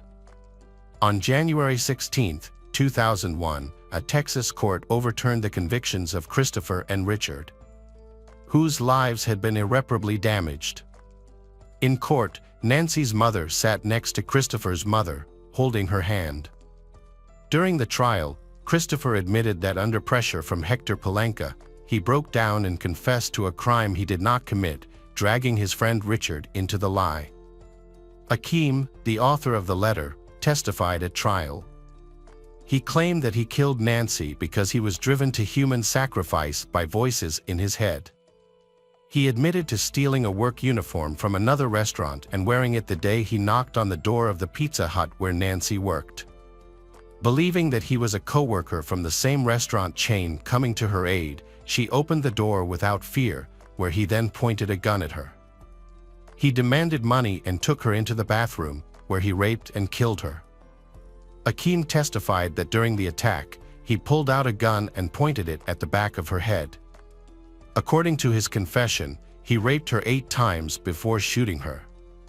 During the trial, Akeem revealed that he had heard voices since childhood, but they completely disappeared when he converted to Christianity while in prison. He expressed a strong desire to atone for his sins and confessed to the crime. The prosecutor's office initially wanted him to face the death penalty but eventually asked for life in prison. The judge agreed, and Akeem received 3 life sentences.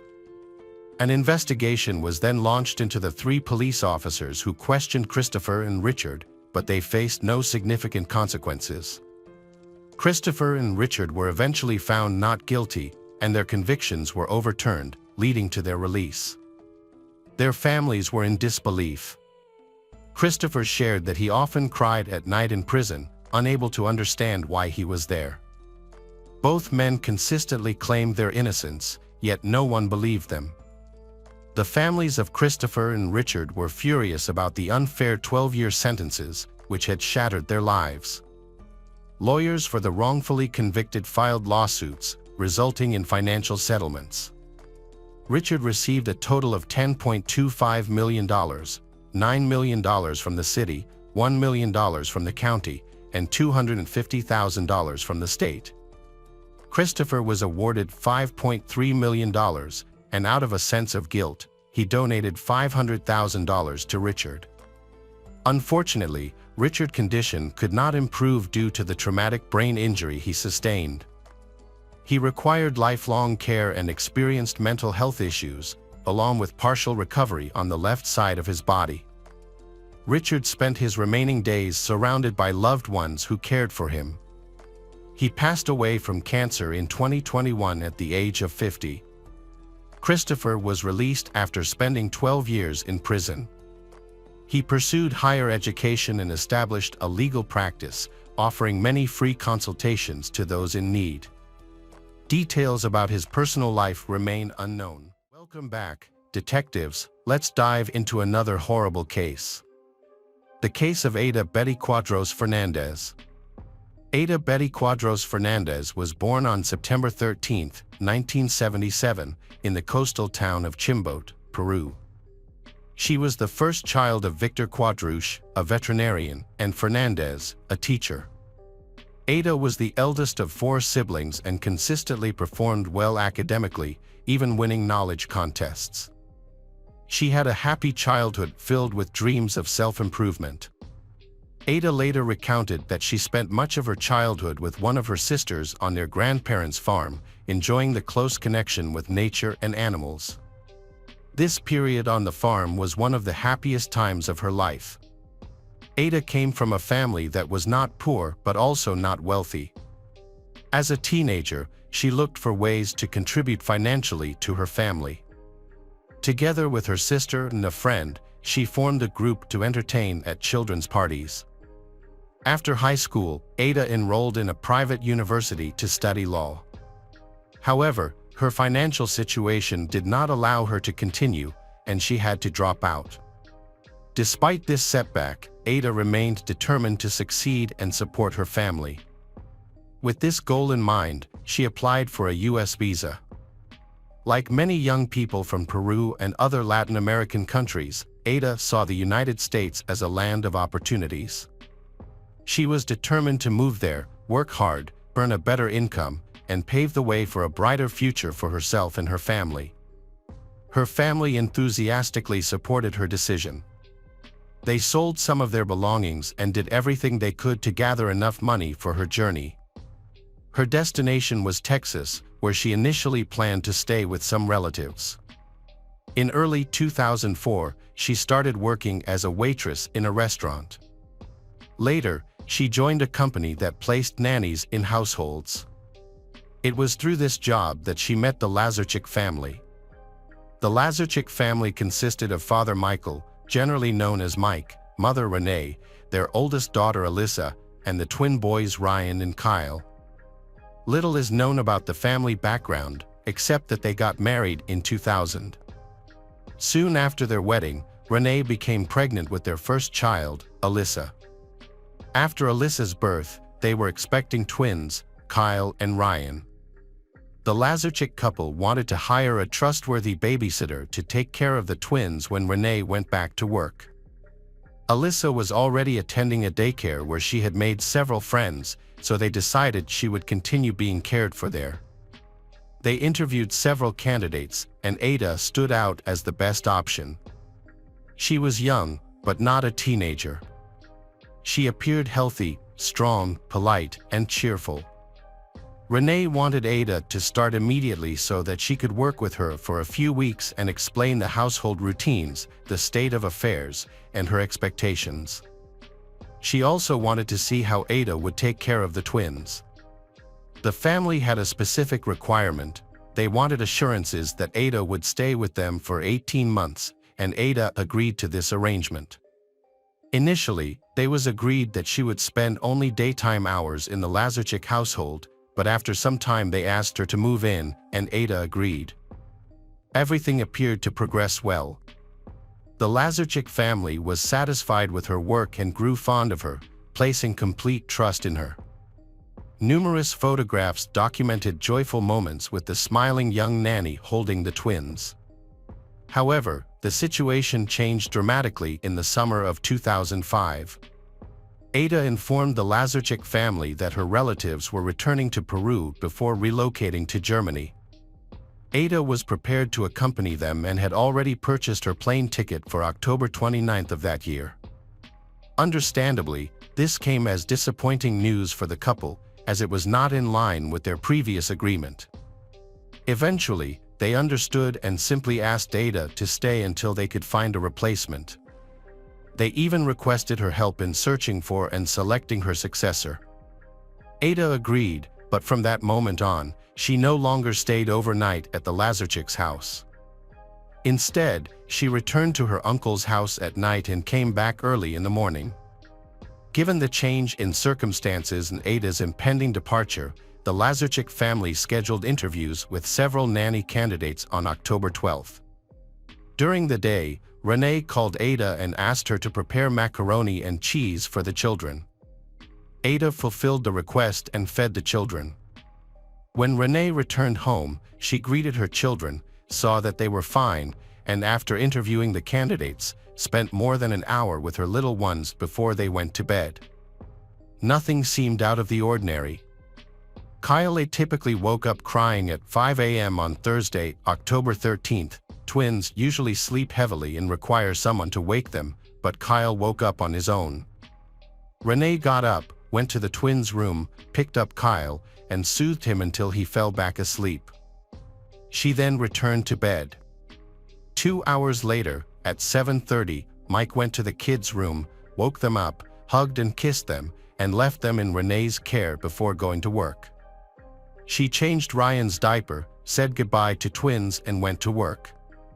The kids were fine, nothing out of the ordinary, except for Kyle's early waking that day. His older sister, Alyssa, went to daycare as usual, but things took a dramatic turn around 1 p.m. when Ada called 911, very agitated, saying that one of the kids, Kyle, had stopped breathing and was turning blue. According to the information provided, the operator gave instructions on how to perform cardiopulmonary resuscitation on the child. The person carried out the instructions until the emergency medical responders arrived. After a few minutes, they reached the house and took over the care of Kyle. They asked Ada what had happened, and she, very upset, explained that after lunch she had put Kyle down for a nap and returned to get his brother. But when she came back with Ryan, Kyle began vomiting and stopped breathing. While the paramedics were attending to Kyle, Ada called Renee to inform her of the situation, giving her a different version of the events. She said that after feeding the children, she took Kyle out of the high chair and, as usual, placed him on the playroom floor while she looked for his brother. But when she returned, Kyle was vomiting. She went to the kitchen to get a bowl to collect the vomit, and when she came back, Kyle had fallen. She said she picked him up, took him to the sink, and performed the maneuver that Renee had taught her in case any of the children stopped breathing, but it didn't work, and she also tried CPR. The paramedics transported Kyle to the nearest hospital after the initial treatment. When Renee arrived home, the ambulance with her son had already left, but the police were still on the scene. Renee took Ryan, the other twin, and asked Ada to accompany them. They followed the police, who escorted them to the hospital. During the trip, Renee called her husband, and they met at the medical center. A couple of minutes later, the doctors decided to transfer Kyle by helicopter to the Children's Hospital of Dallas. The Lazeric family returned home, leaving Ada in charge of Ryan, and headed to the Children's Hospital of Dallas. Ada asked them to keep her informed about Kyle's condition. On the way to the hospital, Renee began to worry that Ada might be too anxious to properly care for Ryan, so she called a friend to help the babysitter at the house. Ada, visibly distressed and crying, opened the door for Rena's friend shortly after the friend arrived at the house. The friend asked Ada to explain what had happened. According to Ada's account, Kyle had suddenly collapsed while standing between the playroom and the kitchen. Ada said she dropped the plate she was holding, picked up Kyle, took him to the living room, and performed CPR on him. Ada mentioned that Kyle's brain hadn't fully developed and that this issue had started at birth. The friend didn't fully understand, but Ada kept talking, expressing her love for Kyle and assuring that she would never hurt him. The friend tried to calm her, reassuring her that she hadn't done anything wrong and that she was a good person. In the meantime, at the Dallas Children's Hospital, the Lazeric family received devastating news. The doctor in charge of Kyle informed that the child had suffered severe head injuries, with multiple contusions on the head, left arm, and shoulder. A neurosurgeon met with the distressed parents to explain that something needed to be done to relieve the pressure on Kyle's brain, although survival was unlikely.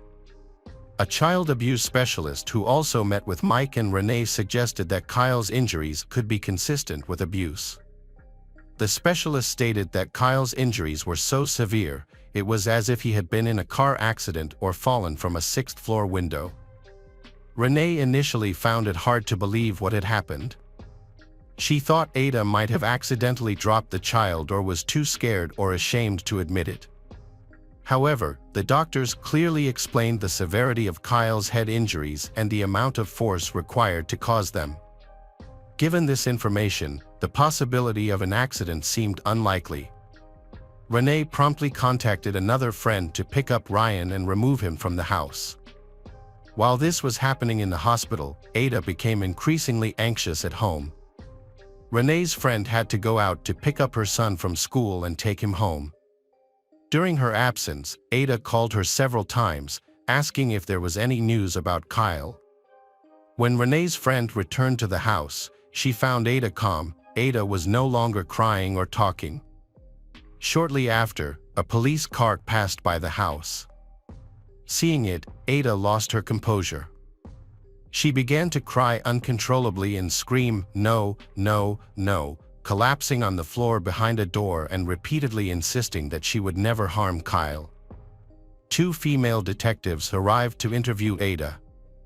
She was the only adult present when the incident occurred. As the detectives located the house and got out of their patrol car, they heard Ada's cries. Upon entering, they found her extremely agitated. During the interview, the other officer called the hospital to get an update on Kyle's condition. When they discovered the diagnosis, the detectives told Ada that her story did not explain Kyle's injuries. Ada suggested that Kyle may have hit his head when he fell after she left him alone in the playroom, but the officers pointed out that the playroom floor was covered in soft carpets, making this explanation unlikely. When trying to offer another explanation, Ada said that Kyle may have hit his head on the doorframe when she was carrying him on her hip. In the officer's insistence, Ada showed how Kyle could have hurt himself and mentioned that Mike and Renee often hit Kyle's head without any problem. The officer checked the place where Ada claimed Kyle hit his head, but found no evidence of a strong impact. When the officers told her that the injury did not seem serious enough to have caused the extensive damage described by the doctors, Ada insisted that the impact was strong because she was running with Kyle in her arms. She also claimed that she had never shaken or hit any of the twins. The officers urged Ada to tell the truth, as it could save Kyle's life, but Ada provided no further explanation. Given the circumstances, the officers reported the situation to their command and took Ada into preventive custody for further questioning. The investigation team arrived at the crime scene to examine the house. After completing their task, they informed Renee's friend, who was staying at the house on behalf of the owners, that they could clean up and organize everything for the family's return. While cleaning the house, the friend found a piece of adhesive tape sticking out from the door of a cabinet under the kitchen island. When they opened the door, they noticed it was broken and held together by tape. As a result, opening it caused the door to become misaligned. They simply placed it back and secured it with the tape, but found it strange because Renee was always careful with broken items to prevent the children from getting hurt. They had a hunch and called the police to report the door. Shortly after, investigators returned to collect potential evidence. Later, when questioned about the cabinet door, Renee stated that she frequently used that door and had never seen it held with adhesive tape. By the time Friday, October 14th arrived, all of Mike and Renee's hopes had vanished. The doctors informed them that Kyle was brain dead and had no chance of recovery. Amid unimaginable grief, the couple authorized the removal of life support, and Kyle passed away 3 days later on October 17th. The detectives interviewed Ada in prison, where she was accused of premeditated assault on a minor. This time, Ada claimed that the day before the incident, she was preparing the macaroni and cheese that Renee had requested. Kyle was sitting on the kitchen countertop, and the child fell, landing headfirst on the kitchen floor and hitting his head hard. Ada said she picked him up and checked for injuries. The only thing she noticed was redness on his ear and the right side of his head. so she applied cold compresses and gave him a pain reliever. When the interrogators asked why she hadn't told this to the other officers, Ada said she thought they wouldn't believe her. She mentioned that she didn't tell Renee because, when she arrived home from work, Renee complained of a severe headache.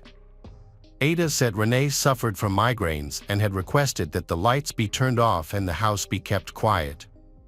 The interrogators asked if she had fallen with the child, which she adamantly denied. During that interrogation, Ada learned that Kyle had died, and she cried for the rest of the interview. Ada was brought before the courts, where a judge charged her with aggravated homicide and set bail at $750,000, which was beyond the means of Ada or her family. Consequently, she remained in custody until the trial. At that time, the police indicated that she might be charged with premeditated actions, which could carry the death penalty. The medical examiner who performed the autopsy on Kyle testified that when he received the child, Kyle was already unconscious. The examination revealed multiple hematomas, bruises, on the right side of Kyle's head, as well as bruises on the left side of his head, shoulder, and both arms. Additionally, there were 2 small hemorrhages forming hematomas on the right temple. These multiple areas of hematomas on Kyle's head indicated that he had suffered 3 separate impacts. The examiner noted that the bruises were relatively recent, with one possibly being 12 to 16 hours old. Internally, Kyle had brain and retinal bleeding, which is indicative of severe trauma. Although there were no broken bones, the brain tissue was notably swollen, and the pressure inside Kyle's head was 90 millimeters of mercury, significantly higher than the normal level of 20 millimeters. Based on these findings, the examiner concluded that Kyle had suffered severe traumatic events consistent with blunt force trauma, possibly from someone hitting his head against a hard object. The examiner suggested that the type of injuries could also result from shaking and swinging a young child's head against a solid object, such as a kitchen cabinet door. The crucial testimony of a forensic analyst revealed that the distance between the fasteners of the broken cabinet door in the kitchen matched the abrasion marks on Kyle's head. This expert also analyzed the adhesive tape used to repair the cabinet door and found 2 DNA traces, one of which had a greater contribution and matched Ada's DNA. The minor trace could not be identified. After hearing from the experts, it was time for Mike to testify. He explained that Kyle was doing well the evening of October 12th and the morning of October 13th with no bruises. He also mentioned that he made breakfast that morning, opened and closed the kitchen cabinets to get utensils and food, and that all the doors were in perfect condition, including the one that was later found with an unexplained taped repair. The parents said they had breakfast with the kids and played with building blocks, with the twins crawling around in a playhouse. Based on all the evidence, it was easily concluded that the events that led to Kyle's death occurred when there were no other adults in the house. The prosecutor in the case stated that the exact circumstances of what happened to Kyle may never be known with certainty, but according to the evidence presented at the trial, she outlined a possible scenario. Perhaps Kyle didn't want to eat his lunch and, feeling frustrated or distracted by watching a soap opera, may have gotten out of his high chair without realizing the cabinet door was open.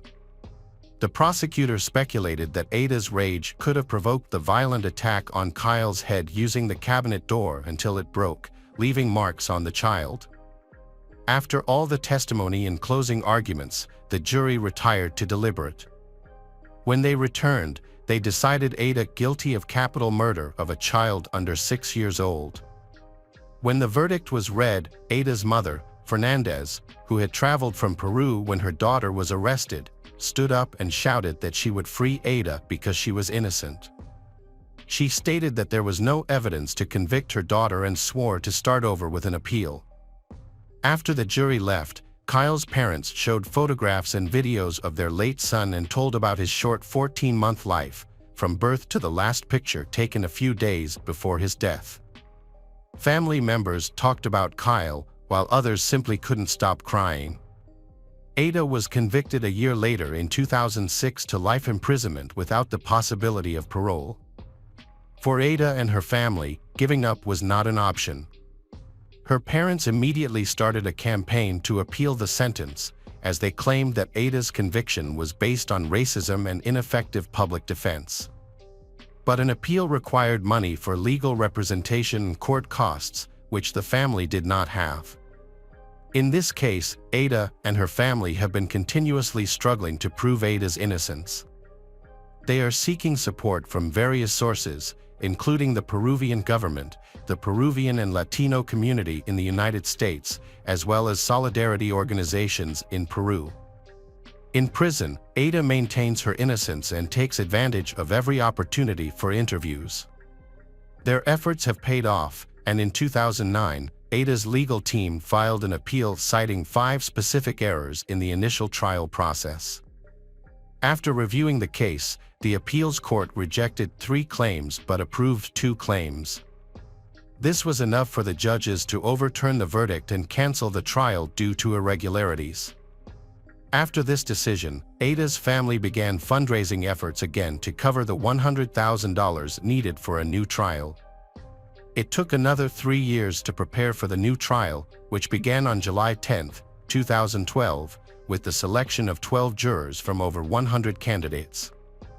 The defense maintained that Kyle fell from the kitchen counter on October 12 and sustained a head injury, and the situation worsened the next day when Ada, while running with the child in her arms, accidentally struck his head on the door frame. This time, the defense team presented testimony from a forensic expert with 40 years of experience. He suggested that some of Kyle's bruises may have been caused at the hospital during the insertion of a catheter to assess brain swelling. The prosecutor vehemently challenged this testimony. Another witness, an employee of the kitchen cabinet manufacturer, also testified for the defense, although he did not entirely rule out the possibility that Kyle's head could have hit the cabinet door. After the trial session was over, the jury deliberated for 5 hours, even requesting to listen to the 911 call recording again. Ultimately, they upheld the verdict. They once again found Ada guilty of premeditated murder and sentenced her to life in prison without the possibility of parole. Her case remains a deeply contentious one, with her family continuing to fight for justice, asserting her innocence amid claims of a flawed judicial process and insufficient defense. Welcome back, detectives. Let's dive into another horrible case. The case of Bordon family. The Bordon family's story began in Missouri when Michael and Catherine met as classmates in school. Michael was drawn to Catherine, who was blonde, radiant, and responsive. He used different methods to capture her attention, like helping with homework and inviting her for walks. This led them to become best friends, spending much time together, learning, and sharing secrets. Over time, their friendship blossomed into love. Michael invited Catherine on a date, during which he first expressed his love for her. After some time, they got married in a beautiful and memorable ceremony, where they vowed to love each other through all of life's challenges. 10 years into their marriage, they moved to Lititz, Pennsylvania, a town founded by members of the Moravian Church in 1756 and home to descendants of Moravian communities. Life in the town was calm and serene. Many families were part of the Christian Amish community and lived in a way that reflected their beliefs. They embraced simplicity, choosing to forego many modern technologies. The Bordon family was very religious, so choosing Lititz was intentional. This suburb seemed ideal for raising children, as life there was consistently peaceful. Each day was similar to the previous one, offering the tranquil environment the family of Bordon desired for family life and spiritual connection with God. Michael was involved in the local church, where he taught Sunday school, while Catherine mainly took care of the home and helped her husband with his community work. Michael primarily worked for spiritual fulfillment, but to support his everyday needs, he worked as a manager at a printing company. Over the years, they had 5 children, 3 boys and 2 girls. Most families in Lititz were large, with many having more than 5 children. To protect their children from the challenges and dangers of the wider world, families often attended church, Our local teenagers participated in youth groups and they were homeschooled. Interaction between families was mainly through joint religious organizations and celebrations. The family ideal established by Michael Bordon continued for many years, raising children with faith and discipline. At the beginning of the 2000s, the oldest sons left for university in another city, leaving 3 children at home. These children continued their homeschooling, much to their parents' satisfaction. Neighbors and the couple's few friends praised the children's upbringing and their wide range of interests. Kara, Caitlin, and Daniel were known for being exemplary, kind, and responsive, although this wasn't always the case. However, when Kara, the eldest daughter, hit her teenage years, she totally shook up the family traditions. Against her father's wishes, she started playing for the local soccer team, sneaking out to nightclubs, and doing everything she used to be forbidden from doing. Her behavior affected her father. Long talks and guidance just couldn't get through to Kara. Arguments became frequent and often led to her running away. She openly showed interest in boys and sought out relationships. In 2005, David Ludwig, who was 18, and Kara Bordon, who was 14, met in a support group for students with homeschooling issues. They were both quickly formed a close friendship, unbeknownst to their parents. They decided to create social media profiles to communicate secretly. Their exchanges were frequent and emotional, and they used encoded messages to keep their conversations hidden for as long as possible. After some time, exchanging letters was no longer sufficient, so they started meeting in secret. Initially, they took walks in quiet, secluded areas around the city. Gradually, their friendship turned into a romantic relationship. They began sneaking out at night to go to discos and stayed together until morning. David, being older, had already experienced first love and heartbreak. Kara, on the other hand, was so young that her emotions were overwhelming. Kara was very young, so her emotions were intense.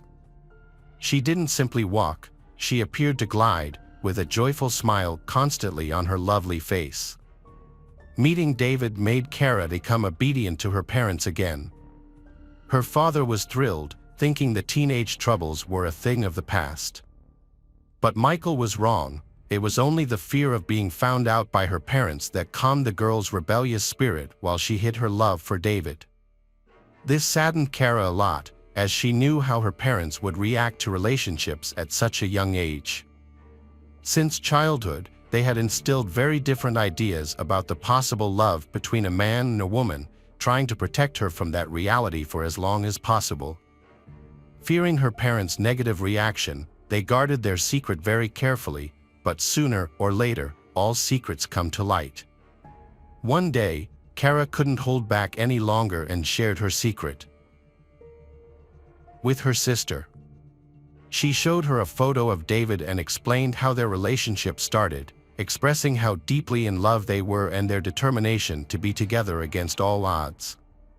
They were even ready to elope. Worried for Kara's safety, her sister told their mother about the elopement plans, revealing the secret of them. Early one morning, Kara quietly climbed through the window into the house and tiptoed to her room, feeling thrilled. She had just returned from a date with David. However, when she entered her room, she froze. Her mother was sitting on her bed, and the situation became pressured without a word being spoken. After breakfast, Kara's parents told her she was not allowed to have any relationship with the young man. Her parents were upset because they had tried to protect their children from violence, drugs, and other negative influences, and they couldn't believe this had happened. Kara's father was so angry and disappointed that he wouldn't let her leave her room that night.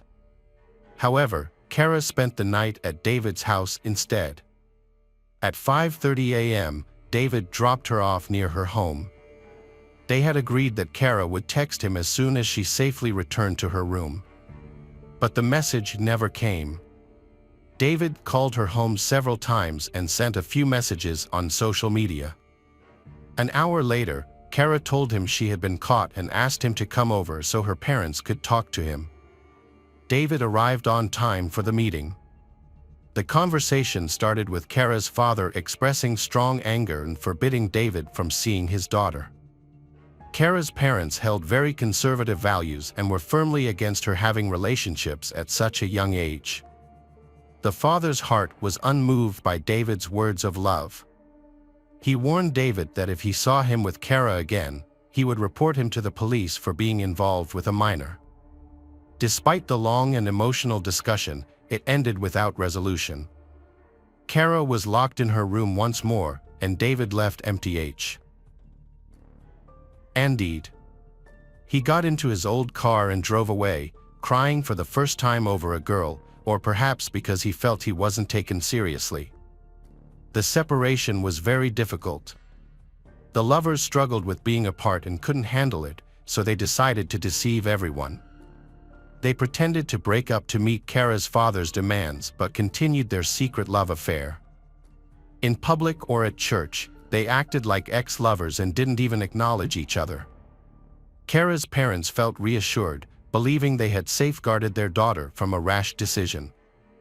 David missed Kara deeply. In the evenings, he read Shakespeare, dreaming of serenading her openly like Romeo. However, like in the Capulet and Montague story, the lovers couldn't reconcile their families to win their approval. David Ludwig took determined steps regarding his relationship with Kara. He called her home to arrange a meeting with her father, intending to discuss their plans to marry. On November 13, 2015, David arrived at the Bordon residence to speak with Michael, Kara's father. He expressed his love for Kara, their ongoing relationship, and their intention to get married. Michael dismissed the idea, saying it would never happen. Expecting such a reaction, David, driven by anger, pulled out a handgun and shot Michael in the back as he was heading to the front door. David then went to find Kara's mother, Catherine, and shot her while she was sitting in a chair. David searched the house for Kara, calling her name, but he couldn't find her. Later, as he was driving away, he saw Kara running towards him down the road. She got into the car and told David she wanted to leave, get married, and start a new life far away. They fled the city in David's red car. But why would a 14-year-old girl run away with someone who had just been so brutal? Wasn't she shocked and scared? Both were seen as good kids. How did they become criminals? Kara Bordon went missing for 24 hours after her parents, Michael and Catherine Bordon, were found dead. After examining surveillance footage, the police tracked the teenagers. The footage showed that Kara went with David willingly, so the charges of abducting her were dropped against David. Alerts were sent across the East as police in Pennsylvania and Indiana investigated reports of the couple heading west in a red Volkswagen Jetta. On Monday morning, authorities received a tip about a vehicle matching that description parked near a truck stop outside Fort Wayne. However, when the police arrived, the car was gone. State police were alerted, and patrol officers spotted the car on I-70 in Belleville around noon. David Ludwig entered the interstate and led them on a 5-mile chase, reaching speeds of 90 to 95 miles per hour on a 2-lane highway. State Trooper Alex, who participated in the pursuit, described David as extremely reckless and dangerous, causing multiple accidents like scenes from an action movie. The saga of the runaway lovers became a major national news story. Television broadcasts showed the capture of the teenage fugitives after the boy had killed his girlfriend's parents and fled with her. It was revealed that David and Kara planned to escape far away, get married, and start a new life. The district attorney announced that the earlier Kara abduction charge against David would be dismissed, but the charges for the deaths of Michael and Catherine would continue. After the incident, David and Kara fled together and were on the run from the authorities for about 28 hours before being captured in Indiana. Kara did not face any charges. David was held without bail on charges of murder and abduction. Kara was placed under the care of relatives and church members. David Ludwig was arrested on November 14, 2005, after a high-speed chase that ended when his vehicle crashed into a tree. He was charged with the deaths of the Michael and Catherine following a prolonged conflict. 14-year-old Kara did not face any charges.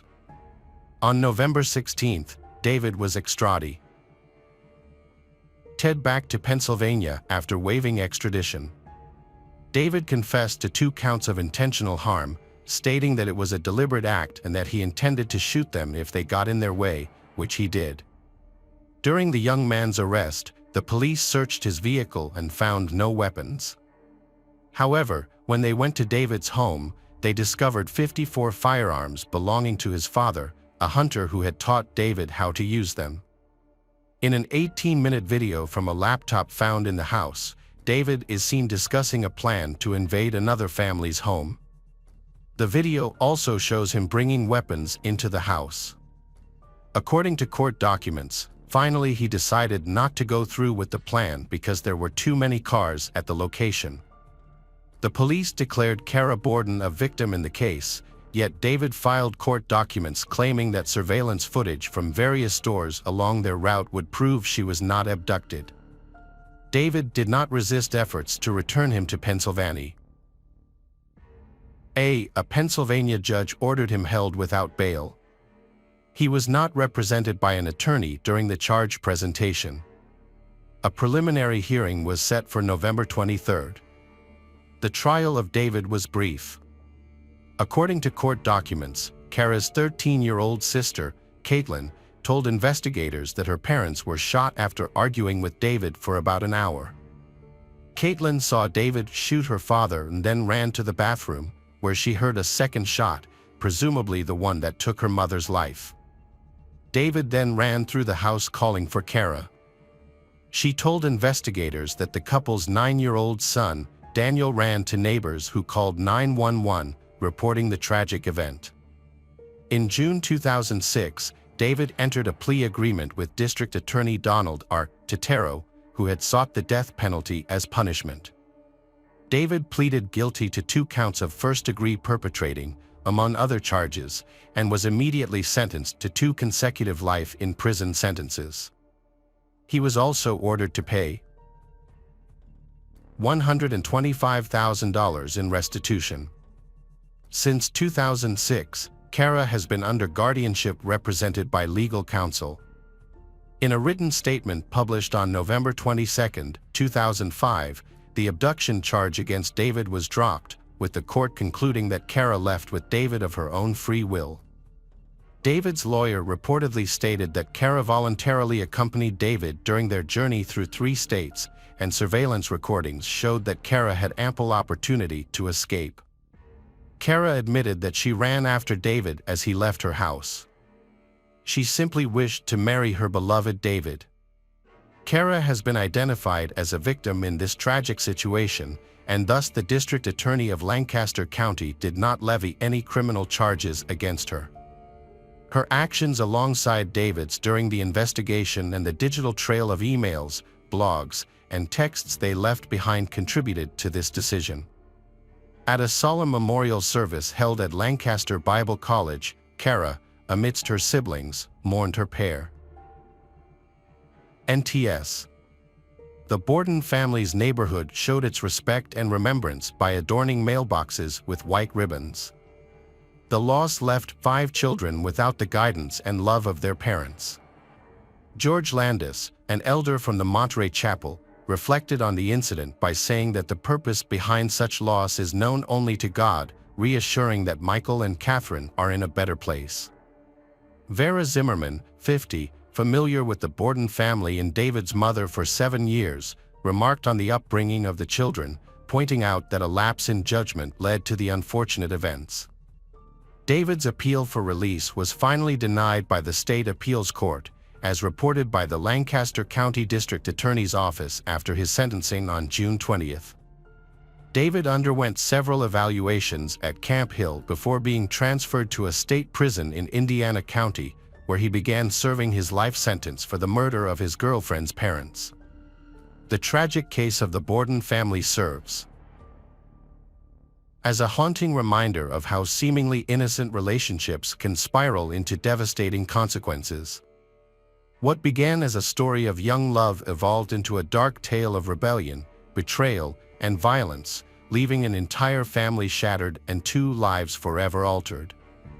The aftermath of this heartbreaking event highlights the fragility of trust, the dangers of secrecy, and the far-reaching impact of a single, catastrophic decision. Hello friends, welcome to our channel. Today we're going to take a look at another horrible case with you. The case of Kendra Hatcher. Kendra Hatcher was born on February 3, 1980, in Springfield, Sangamon County, Illinois, to Reagan Hatcher and Bonnie Gibson Jameson Cawley. Her parents divorced, and her mother remarried Bruce Jamon. Kendra had 3 sisters, Jamie Kalman, Ashley Lipham, and Melissa Jameson, and 1 brother, Neil Hatcher.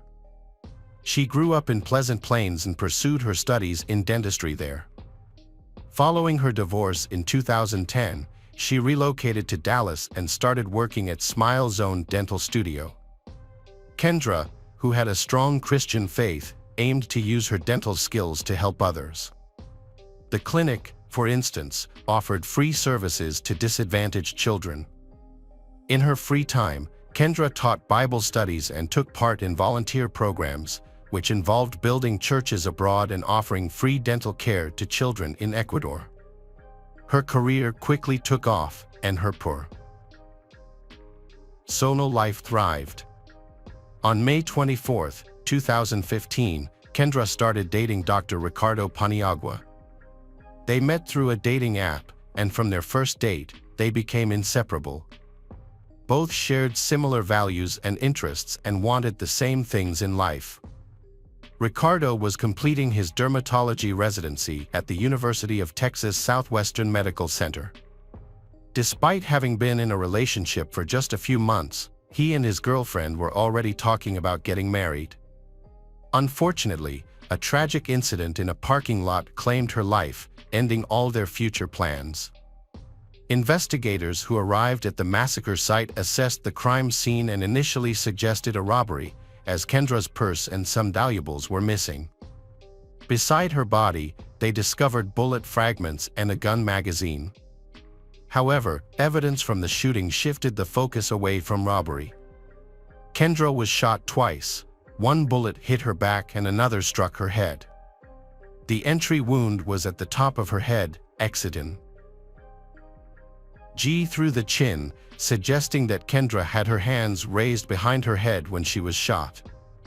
The murder theory was confirmed after the police obtaining CCTV footage, which helped reconstruct the events. The footage shows a black Jeep Grand Cherokee entering the parking lot at 7:15 p.m. Half an hour later, Kendra arrives home and parks in the same garage. A few minutes later, a man comes up to her, shoots her, and runs to the side, then jumps into the moving black Jeep. The videos were of poor quality and the crime scene couldn't be seen in them. The attackers couldn't be identified, but the vehicle was put on the wanted list. It was decided to release the images of the Jeep and the driver captured by the cameras to the media. The authorities asked the public for help, and that turned out to be effective. A man named Jose Luis Ortiz got in touch with the police. He reported that the car in the images was his, but made it clear that he wasn't involved in the shooting and wasn't drive. The vehicle. When questioned, Jose explained that on the morning of September 2nd, 2 of his friends, Brenda Delgado and Crystal Cortez, asked him to fix their car and requested to borrow his Jeep until the evening. Jose agreed. He mentioned that later that evening, Brenda called Jose to a restaurant. That same evening, Crystal drove the Jeep come back to Jose's house. Therefore, the man was quite surprised when he saw his Jeep in the news. When Jose saw his Jeep on a TV show, he asked Brenda about it. At first, she said it was a different Jeep on the screen. Then, Brenda mentioned that Crystal had been traveling for work, and she didn't know anything about it. Brenda advised Jose not to tell anyone and just repaint the Jeep.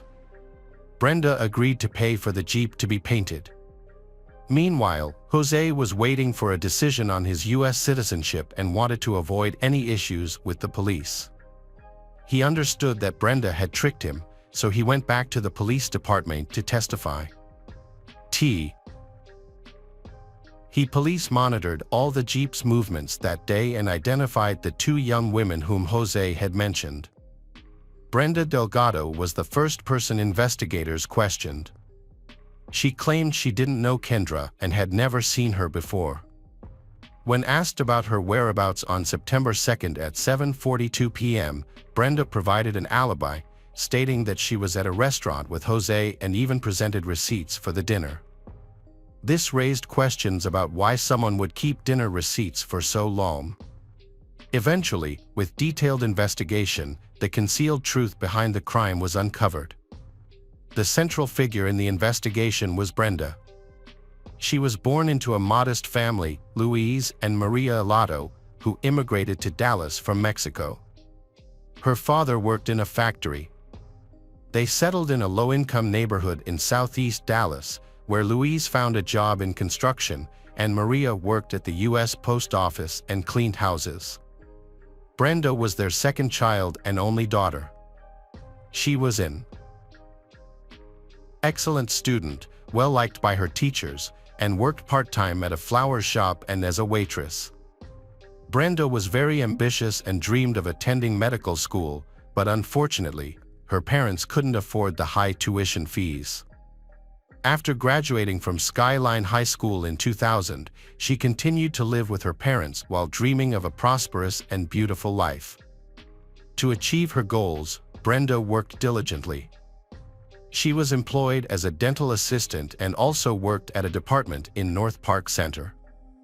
In 2012, Brenda met Ricardo Paniagua and fell in love with him. Their first date, a dream come true for her, was at a Jennifer Lopez concert. In November 2012, just 3 months after meeting, Brenda moved in with Ricardo at his home in Fitzhugh Urban Flats. Ricardo was equally captivated by Brenda and even made an effort to meet her parents. In 2013, she posted on Facebook for his birthday. Brenda later found out she was pregnant, but at Ricardo's urging, she ended the pregnancy, which left her heartbroken. A bit recovered from the decision, Brenda decided to focus on her career and her beloved Ricardo. In the fall of that year, she started attending Sanford. Initially, it appeared that Brenda had moved past the emotional impact of the breakup, but this wasn't true. Her reliance on Ricardo intensified. When Ricardo shared a photo online with his new partner Kendra, who resembled a model, Brenda might feel jealous. Investigators, after gathering details about Brenda and her life, concluded that she had a motive to remove her rival. Ricardo confirmed that Brenda was his ex-girlfriend. They had an on and off relationship from 2012 to 2015, the relationship ending a few months before Ricardo met Kendra. Ricardo believed that he and Brenda remained friends and didn't see any issues between Brenda and Kendra. After all, he had dated other women before meeting Kendra, so why would meeting her affect Brenda? Brenda believed she had come up with the perfect plan to win back her ex-boyfriend and eliminate Kendra from his life. She started by offering him support and showed interest in his relationship with Kendra. In reality, she was aware of all their future plans, and Ricardo mistakenly thought her interest was genuine. Unfortunately, men often misunderstand women and sometimes trust them blindly. Brenda had been plotting her own plan for months. She had opened Ricardo's mail and knew all his plans with Kendra, even when and where they had booked tickets. All of this was infuriating to Brenda. She wanted to get rid of Kendra Hatcher, sincerely believing that she had taken Kendra's place. Brenda transferred Ricardo's account to her phone to monitor him closely. Following Ricardo and Kendra became her main focus in life. She became obsessed with stalking them, eventually quitting her job to dedicate all her time to this pursuit. Over time, Brenda developed a sinister plan to kill Kendra, whom she despised. To carry out this plan, Brenda approached several acquaintances, offering them money to harm Kendra. A mutual acquaintance introduced her to Crystal Cortez, a 21-year-old single mother facing severe financial difficulties. For just $500, Crystal agreed to help her. Following Brenda's instructions, Crystal contacted Christopher Love, who agreed to carry out the crime. Crystal gave Christopher $500 from Brenda along with 2 types of illegal substances. Kendra was being followed by 2 women who wanted to learn her habits and daily schedule to choose the best time and place for their crime. On September 2, 2015, they used Jose's car. Crystal and Christopher waited for Kendra in the parking lot. They didn't follow her home from work because they were worried about getting stuck in traffic. That evening, they successfully carried out their plan. A few days after the crime, Crystal and Christopher were arrested. The suspects denied their guilt and being at the crime scene. However, things changed when Christopher was found with the gun that killed Kendra in the side compartment of the car. Crystal, on the other hand, was nervous and constantly confused in her testimony, giving different testimony about why the SUV appeared in various parts of the city. In the initial questioning, Crystal confessed to being the driver in the parking lot. However, she insisted that she was forced there by an armed carjacker who had entered her SUV and made her drive. Trying to appear innocent, she falsely stated that her son was with her in the car. This claim was later disproved as security cameras did not show any child present. During the interrogation, as more evidence emerged, Crystal altered her testimony and sought to negotiate with the investigators. She agreed to testify against Brenda in exchange for a reduced sentence. Crystal informed the police that Brenda wanted Kendra dead and that the crime was Brenda's idea. Crystal stated that within 2 weeks of meeting Brenda, they started planning the crime. The CE found out that Brenda wasn't just sad because her relationship with Ricardo had ended, she was obsessed and desperate to win him back. She pretended to be happy about being his loyal friend, but her life started falling apart. She began to resent Kendra, believing she had taken her place. According to Crystal, it was at this moment that Brenda decided she wanted to get rid of Kendra Hatcher. That's when a plan to commit the perfect crime hatched in Brenda Delgado's mind. During her testimony, Crystal explained how Brenda came up with the perfect crime and enlisted her help. Together, Brenda and Crystal started planning to kill Kendra. They met several times and came up with various plans. The initial idea was to inject Kendra with illegal drugs or sedatives and then dispose of her. Brenda knew she needed a trustworthy accomplice to avoid suspicion, so she began the search. They drove through the rundown neighborhoods and asked several people for assistance. This is how they met Christ. Ofer. He agreed to help and played a significant role in planning the details of the crime. The 3 of them decided together that the quickest way to kill her was to shoot her. During their collaboration, Crystal disclosed that September 2nd was intentionally selected. Brenda was aware that Kendra and Ricardo were planning a trip to Mexico, so they decided to eliminate her before the vacation. Brenda told Crystal she wanted the crime to appear as a failed robbery. Next, the criminals then selected the location for the murder. For days, they meticulously followed Kendra's movements, recording her every minute to ensure nothing altered for the chosen day. After her work hours, they tracked her path home and planned how to subtly access the apartment complex's secure parking garage. On September 1, 2015, they conducted a final check. On the morning of the crime, Brenda and Crystal picked up the Jeep from Jose and then picked up Christopher. Brenda was dropped off at the library in Caro Wilton to create an alibi, while Crystal and Christopher headed to Kendra's apartment complex. They waited across the street for about 30 minutes before driving to Kendra's workplace. After failing to follow her due to traffic, they went back to the house to wait. When Kendra arrived home, Christopher, wearing gloves, got out of the car, approached her with a gun, and shot her as she exited her vehicle. Crystal mentioned that she didn't witness the shooting but heard it. After that, she drove Christopher home, picked up her son from his grandmother, and later met Brenda at Jose's house to give him the Jeep. As a result, Brenda's dream was fulfilled. She was free from her despised rival and only needed to wait for a message from her beloved Ricardo. Brenda felt delighted that she had executed the perfect crime.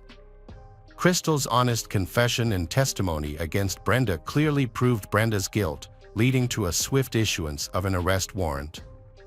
However, when police went to arrest her, Brenda was not at home. As a dual citizen, she escaped to Mexico. Following her escape, her role in arranging a contract killing was revealed, and she was added to the wanted list. On April 6, 2016, the FBI added Brenda to their list of most wanted fugitives, offering a $100,000 reward for information leading to her capture. She was the only woman on the list at that time and the 9th woman ever to be included. Just 2 days later, Mexican authorities arrested her in Torreon, Coahuila. She was extradited to the United States on October 6, under the condition that she would not face the death penalty. Once in the U.S., she was charged with capital murder in Texas, and her trial began in 2017. During the court hearing, the families of Kendra and Ricardo openly shared their feelings. Witnesses verified Brenda's harmful obsession with her ex-lover and her intentions. In court, Brenda's cousin Moses Martinez discussed his sister's depression following her breakup with Ricardo. He also disclosed that Brenda had offered him money to attack Kendra with a baseball bat, a proposal he declined.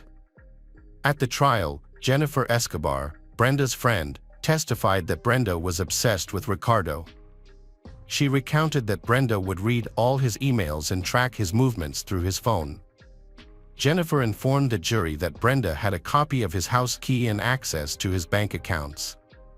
She also revealed that Brenda asked for her help to get rid of the hated Kendra, suggesting methods like injecting something lethal or using a bat to put her in a coma. Brenda offered Jennifer $2,000, a car, and illegal drugs in exchange for her help. Jennifer talked about this offer with her parents and decided to refuse it. It's odd that, when presented with the suggestion to harm or kill someone, but no one reported this threat to the police. Brenda's obsession was highlighted through evidence presented by several associates in court. It was found that Brenda had a motive to want Kendra dead, seeing H. or as a barrier to reuniting with Ricardo. Evidence revealed that Brenda's obsession grew significantly in the months before Kendra's death.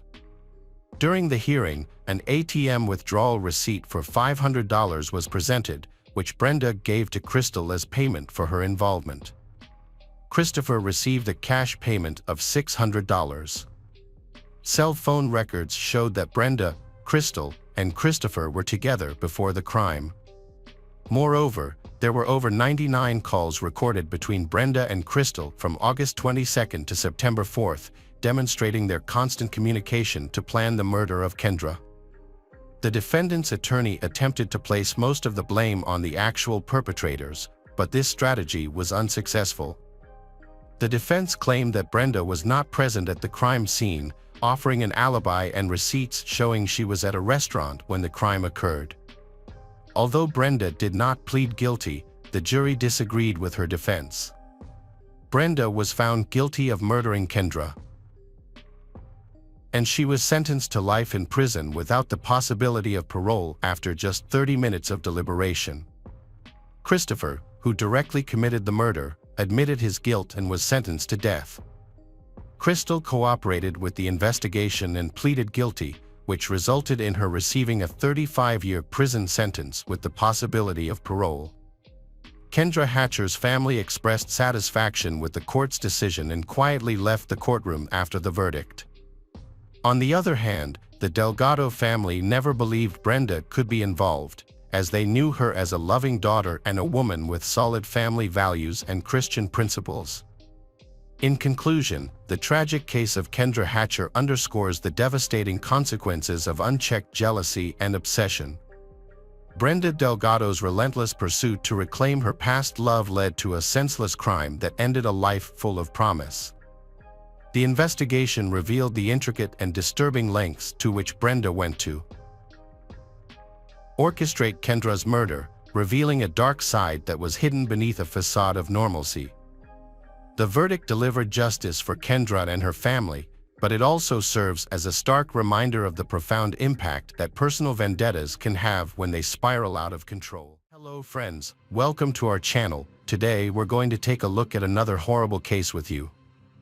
The case of Lisa Valdez. Lisa Valdez was born on September 6, 1961, in San Francisco, California. She has an older brother and a loving mother. Although her father was absent from their lives, but Lisa and her mother shared an exceptionally close bond, rarely arguing. Those who knew them admired the harmony in their relationship. During her teenage years, Lisa developed a passion for dancing. She also became interested in IT, which was a relatively new field at the time. Notably, she was an early user of email, using it before many of her friends knew of its existence. This interest significantly influenced her future career path. Following college, Lisa got a job as a software analyst in San Francisco. Her mother later used her savings to purchase a small studio apartment for Lisa in a prestigious neighborhood, which offered a stunning city view. Living alone, Lisa advanced in her career, prioritized family time, and continued dancing, attending weekly practice sessions with her best friend. On May 16, 1998, Lisa, who was 36 at the time, hosted an evening gathering with her mother and some family friends. After the guests departed, her mother helped with the dishes and then headed home. Before leaving, Lisa promised to call her mother the next day, but the call never came. Initially, Lisa's mother thought she was simply busy, especially since she had dance practice scheduled for that day. However, as the day progressed without any communication from Lisa, her mother began to worry. The following day, Lisa's mother tried calling her, but there was no answer. She continued attempting to reach Lisa, but her calls went unanswered. On Monday, the fourth day since they last spoke, Lisa's colleagues contacted her mother to express their concern that Lisa had not shown up for work and was not responding to their calls. This was highly unusual, as Lisa was known for her reliability and always notified her workplace if she needed to take a day off. Lisa's mother grew increasingly concerned, so she decided to visit apartment complex to check on her. When she arrived, she witnessed a disturbing scene. The building was surrounded by police tape and there were a lot of police officers. She asked the police what was going on, and they told her that earlier that day, some residents had reported a strange smell coming from one of the apartments. The building manager checked and found an unlocked door, then went inside and found a body on the floor, and they called the police. The police then were promptly called to the scene. Police officers quickly identified the victim as Lisa. Her body showed clear signs of trauma and decomposition, indicating she had been murdered several days prior. The presence of blood stains on the floor and bed, along with her partially undressed state and underwear found next to her body, suggested she had been being attacked and sexually abused. The room was in disarray, but further investigation revealed that this was typical of Lisa's living habits. The TV was on, and the air conditioner was set to 78 degrees. No signs of robbery were present, with valuables and jewelry left untouched. However, Lisa's keys and a gym bag were missing. A peculiar detail was the removal of some of Lisa's hair by the attacker, hinting at strong personal motives. The numerous injuries on her body further supported this theory. The detectives suspected that the killer might have had a prior relationship with Lisa and cherish a deep-seated hatred for her, given the lack of forced entry and the secure nature of the fenced apartment complex. Additionally, the apartment complex was secured with a fence, and access required either a key or to be let in by a resident. The police began interviewing residents in the apartment building, searching for someone who might have seen the attacker. They quickly found a lead when one of Lisa's neighbors reported that 2 days earlier, upon returning from vacation, he noticed damage to the metal frame of his front door and a faint blood stain. Although he had informed the manager, but they decided not to report it to the police, as it appeared his apartment had not been broken into. Detectives believed the same person who killed Lisa was responsible for the damage to the neighbor's door. However, the motives behind these actions were unclear. One theory was that the killer tried to break into the neighbor's apartment, was caught by Lisa, and subsequently murdered her. Another theory suggested the attempted break-in might have occurred after Lisa's murder, which seemed unusual. Detectives speak with the housekeeper who cleaned Lisa's apartment weekly. 2 days before Lisa's body was found, the housekeeper attempted to enter the apartment, but found the door blocked from the inside. Through a crack in the door, she saw a partially undressed woman on the floor and heard a man's voice. Believing she was interrupting a private moment, she left immediately. Police suspected that Lisa was already dead at this time and the man's voice belonged to her killer, who was still inside the apartment. The housekeeper mentioned a suspicious detail, a black bag with a zipper near the body. However, she was uncertain since she only caught a glimpse. On the inside of Lisa's apartment door, an envelope with cash was taped, untouched. This money was intended for the housekeeper, a frequent habit of Lisa. The fact that the envelope was still there suggests that Lisa was likely attacked after her mother departed, sometime between midnight and the early hours of the morning, which would have been when Lisa normally left the payment. Neighbors from the floor below corroborated these things. They reported hearing thuds and someone descending the stairs, although they didn't see the individual. As detectives searched Lisa's apartment, they discovered an unusual detail: the toilet seat was up, uncommon for a woman living alone. Forensic experts found a partial fingerprint that didn't match Lisa's. The police collected fingerprints from Lisa's acquaintances and relatives who may have visited her apartment, but none matched. This led detectives to believe that the fingerprint might belong to the killer. The medical experts completed their report, revealing new information about Lisa's case. Her body had over 20 stab wounds, but due to decomposition, it was unclear if she had been sexually assaulted. However, defensive wounds on her body suggested that Lisa had attempted to fight off her attacker. Furthermore, skin particles were found under her nails, which were likely from the killer, and were sent to the lab for analysis. In the meantime, forensic experts analyzed evidence from the apartment and discovered a crucial clue: a pillowcase with multiple blood stains. Upon closer examination, it was determined that not all of the blood on the pillowcase belonged to Lisa, as some of the stains were from a different source. As a result, the pillowcase was sent to the lab for further testing. Investigators suggested that the killer may have unintentionally hurt himself while stabbing Lisa, which can happen when using a knife. Supporting this hypothesis was the discovery of 2 bandages from a first aid kit inside the toilet.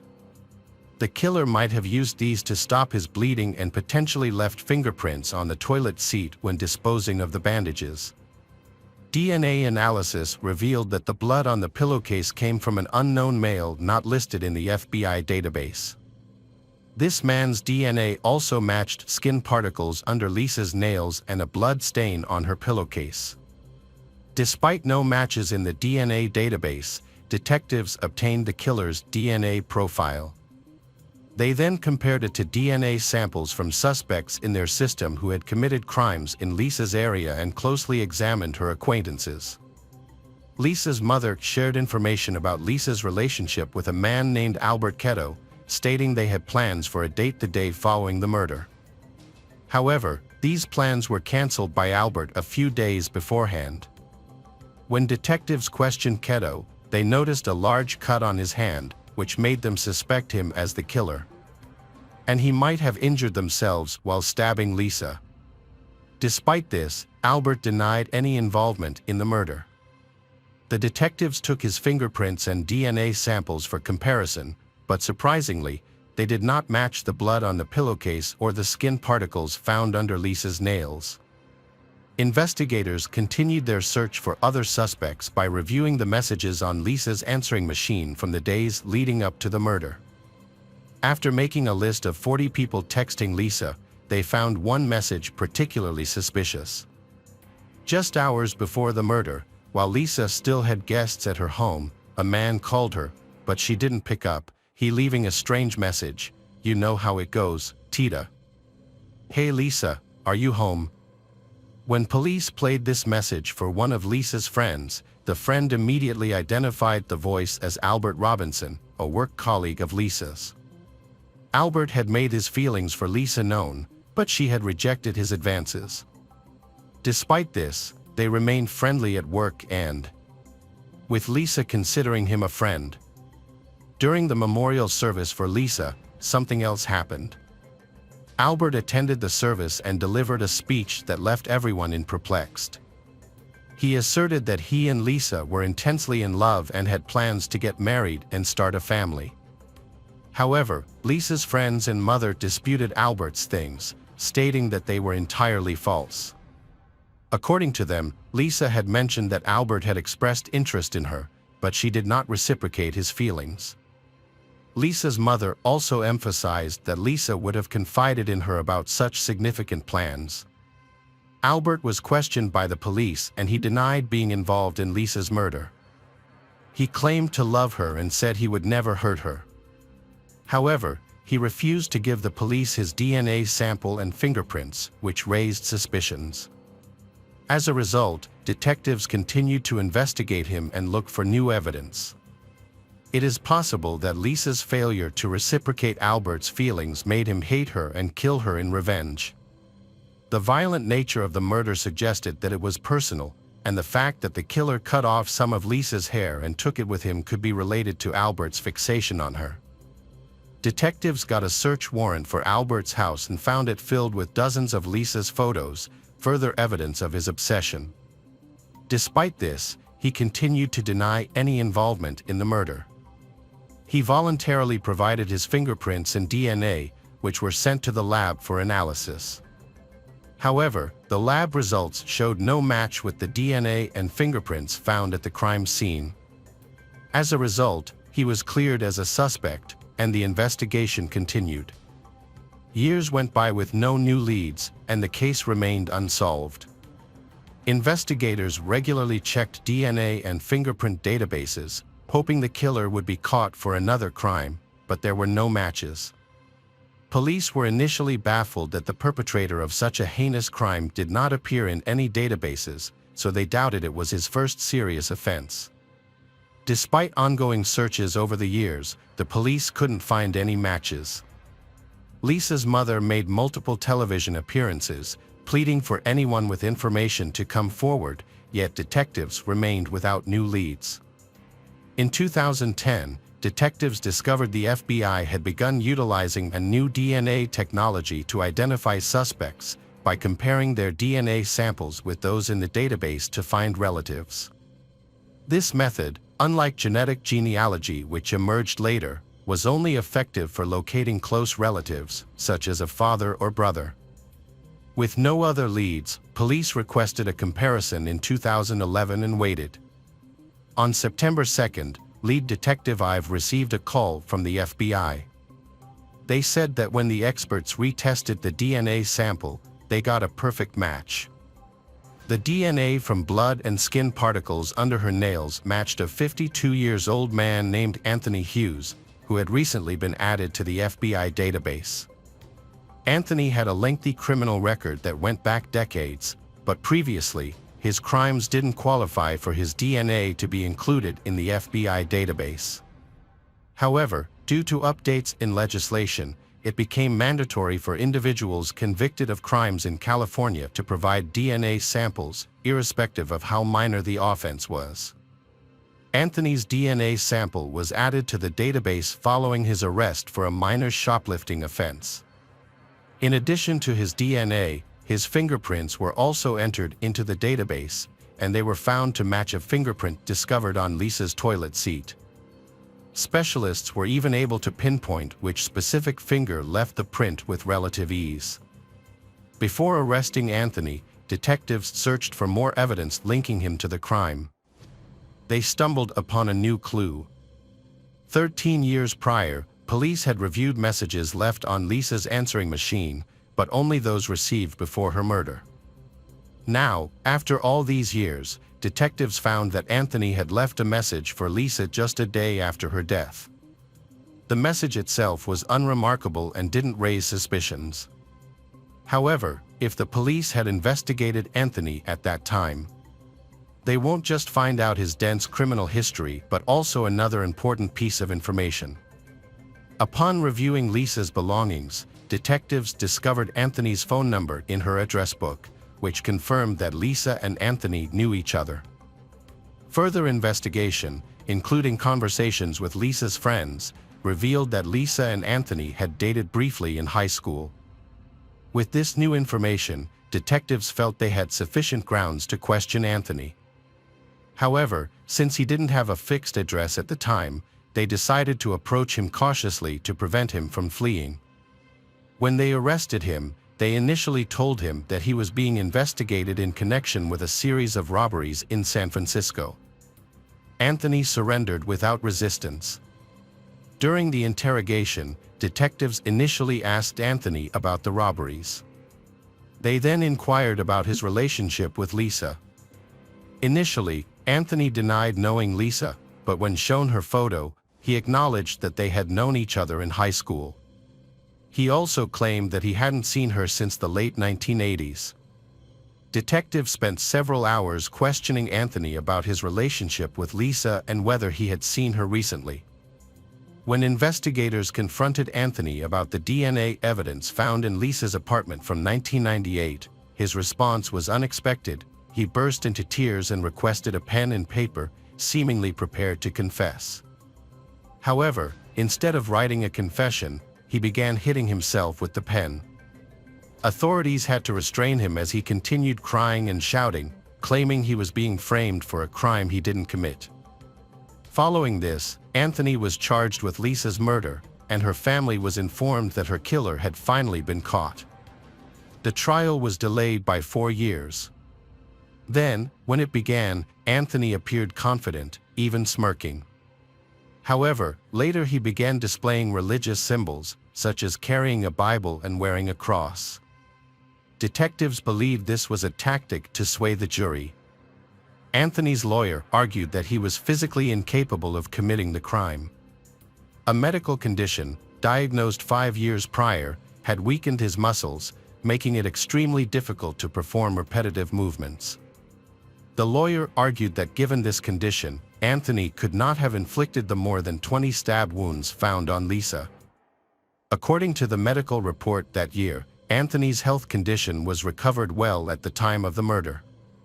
The prosecution had strong evidence that placed Anthony at the scene case, including his skin under Lisa's fingernails, his blood on a pillowcase, and his fingerprint on the toilet seat.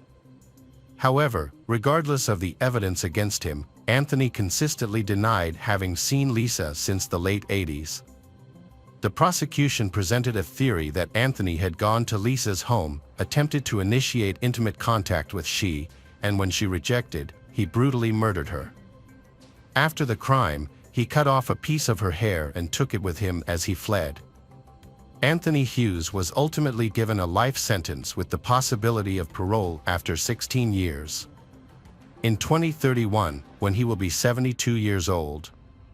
Anthony is currently serving his sentence in prison. However, he still maintains his innocence and says he was wrongfully convicted. Hey detectives! Welcome back. We've got another mysterious case to explore. The case of Lisa Holm. Lisa Holm was born on February 7, 1998 in a small town in Sweden. It is a peaceful place where she lives with her parents and older sister. Lisa is a kind, positive, and determined person. Even before finishing her studies, she decided that she wanted to go to Australia to study architecture. Lisa has also had a lot of experience traveling with her family, visiting many other countries. In the summer of 2015, when Lisa turned 17, she finally found her first job at a cafe about a 40-minute drive from home. During the first few weeks, her parents still drove her to work. However, not long after, her father decided to buy her a scooter so that she could get around on her own. Lisa had this type of driver's license before she turned 18, which is the age required to apply for a car driver's license. She was very happy to receive this gift because it was an opportunity for her to go to work by herself without having to rely on others. However, in the first few weeks, her father still accompanied her by car because Lisa lacked experience driving on the road. She only worked on weekends, and her father accompanied her every morning and evening. This habit continued until June 7th, when he finally allowed her to drive herself to the cafe. Around lunchtime, her parents decided to visit her at work and have lunch together. That day, the cafe was quite crowded, so Lisa was very busy with work. She took a short break to have lunch with her parents, then they returned home. At 6:23 p.m., Lisa sent a text message to her father saying that she was coming home. Just 3 minutes later, her father received a call from Lisa, but no one answered. He heard some voices in the background and thought that Lisa had accidentally called his number while talking to her colleague. He also heard the sound of a car door closing. He called Lisa's name several times, but no one answered. Then, he ended the call and started waiting for her to come home. However, she did not appear. After an hour, Lisa's parents began to worry. They thought something might have happened to her on the way since she should have arrived by now. This was the first time she had ridden a scooter alone, and her father was very concerned about her safety. He tried calling her several times, but Lisa's phone was turned off. After waiting for a while, her father decided to set off, hoping to meet Lisa on the way because she could have taken the shortest route. Her father was afraid that Lisa might have had an accident, so he drove carefully, paying attention to the road but did not see his daughter. Finally, he went to the cafe but could not find Lisa. When he arrived at her workplace, he noticed that Lisa's scooter was parked in front of the building. At that moment, he panicked because he could not find his daughter despite having come all this way. When he saw her scooter, he immediately calmed down, thinking that maybe she was just late for work for some reason. However, there was no one in the cafe, and he noticed something else. Lisa's scooter key was still in the ignition, with a helmet dangling from the handle. These things made him believe that something was wrong with his daughter. She would never leave the key in the scooter while leaving it unattended in the parking lot. Meanwhile, Lisa's mother contacted the cafe owner, hoping to find clues about her daughter's whereabouts. However, the cafe owner claimed that he did not know where Lisa was. According to the cafe owner, Lisa had called the staff around 6 p.m. and they told her that they were closing the cafe. After the call from Lisa's mother, the cafe owner immediately got in his car and went to the cafe. On the way, the cafe owner also contacted 4 friends who lived nearby, asking them to help find Lisa. When the cafe owner arrived, they began searching both the cafe and the surrounding area. They hoped that Lisa might have decided to take the bus instead of the scooter. Lisa's mother and sister drove to the bus station in their town to check the schedule. Unfortunately, Lisa was not on the bus. Her family immediately contacted the police. It was dark. The police quickly expanded the search. The fact that Lisa's motorbike was left in the parking lot with the keys made them consider the possibility that Lisa had been kidnapped. Such incidents are quite rare in Sweden, especially in the remote rural area where she lived. Therefore, the police quickly mobilized teams with sniffer dogs, while other officers began knocking on doors near the cafe. When Lisa's classmates and friends learned about her missing, they shared information about the case on social media, hoping to attract more attention and find witnesses. The search went on all night but yielded no results. On Monday morning, the police department announced Lisa's missing to the public and asked anyone with information to come forward. At the same time, a man working in a warehouse across the street from the cafe found a motorcycle glove on the floor and reported it to the police. Detectives had checked the warehouse the night Lisa went missing but did not find the glove. They later showed the glove to Lisa's parents, who confirmed that it belonged to their daughter. This further strengthened the theory that Lisa had been kidnapped, and the police intensified their search efforts. By that time, news of Lisa's missing had captured the nation's attention, and hundreds of volunteers had joined the search. On Tuesday, the police received some alarming new leads. Volunteers searched the area around a dirt road a few hundred yards from the cafe. During the investigation of the crime scene, investigators collected several pieces of evidence related to Lisa, including a phone case, a receipt, a ticket, and a broken smartphone screen. They later found other parts of the smartphone, Lisa's ID card, and several other receipts scattered along the dirt road. This evidence made the police almost certain that Lisa had been kidnapped. They mobilized every available resource for the search, and the number of participants grew. The case became a major news topic in Sweden, and hundreds of volunteers from across the country joined the search.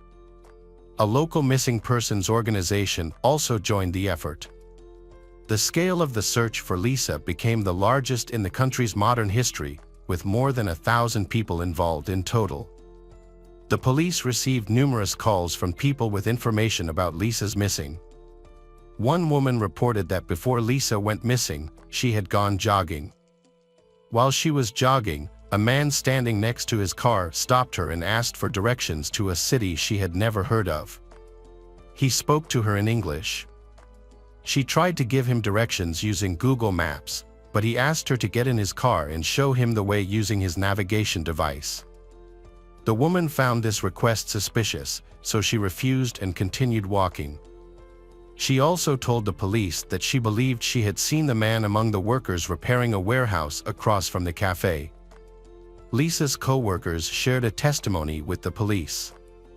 On the day of her missing, a witness noticed two men standing across from the coffee shop, looking in the direction of where she worked. The witness didn't think much of it at the time, but after Lisa went missing, they decided to share it with the police.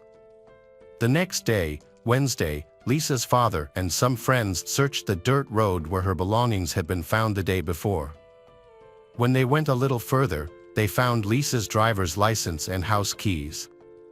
This suggested that Lisa may have been abducted and forced to leave the coffee shop via this road. Her kidnapper may have thrown her belongings out of the car or other vehicle they used to abduct her. Police and volunteers focused their efforts in this area, but no other items were found. That evening, a friend of Lisa's father was returning home from his search. As he passed the coffee shop, he noticed that the police had left the warehouse where Lisa's gloves were found. The man decided to go inside the coffee shop to look for any other clues. This time, he used his car's flashlight to walk around the premises since it was dark. While there, he noticed a shiny object lying on the floor. Upon closer inspection, he realized it was a pair of women's earrings. The man later reported this to the police, who showed the earrings to Lisa's parents. They confirmed that the jewelry belonged to their daughter. The police then sealed off the shed and conducted a more thorough inspection. The lead detective explained that on the first day of the search for Lisa, the priority was to find her, so the shed had not been fully inspected, and they may have missed small items such as earrings. After conducting an in-depth investigation, forensic experts and sniffer dogs were called in. They discovered a remarkable piece of evidence hidden behind a wall, which was traces of human feces. Although it seemed unrelated to the case, forensic experts developed an hypothesis regarding it. When criminals commit serious and horrifying crimes, their bodies secrete a large amount of adrenaline, which can lead them to be unable to control their urge to urinate. This often happens to murderers, who frequently urinate before or during the crime. Based on the discovery of Lisa's gloves and earrings in the warehouse area, the police hypothesized that if she had been kidnapped, the perpetrator might have dragged her into this building.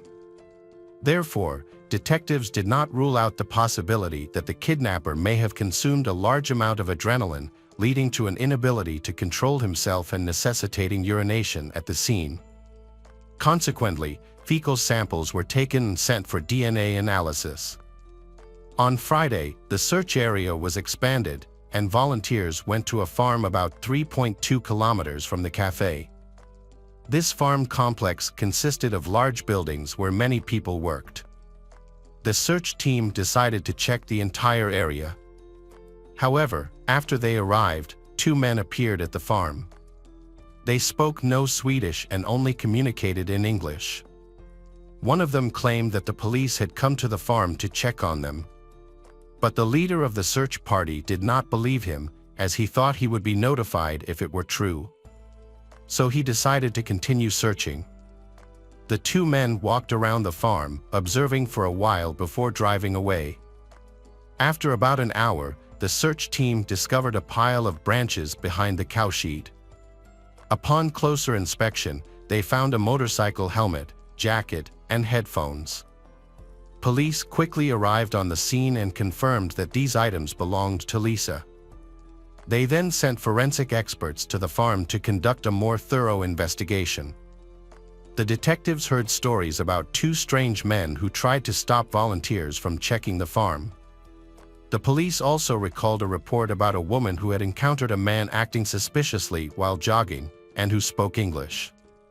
In fact, they had some idea of his identity from the very beginning of the search.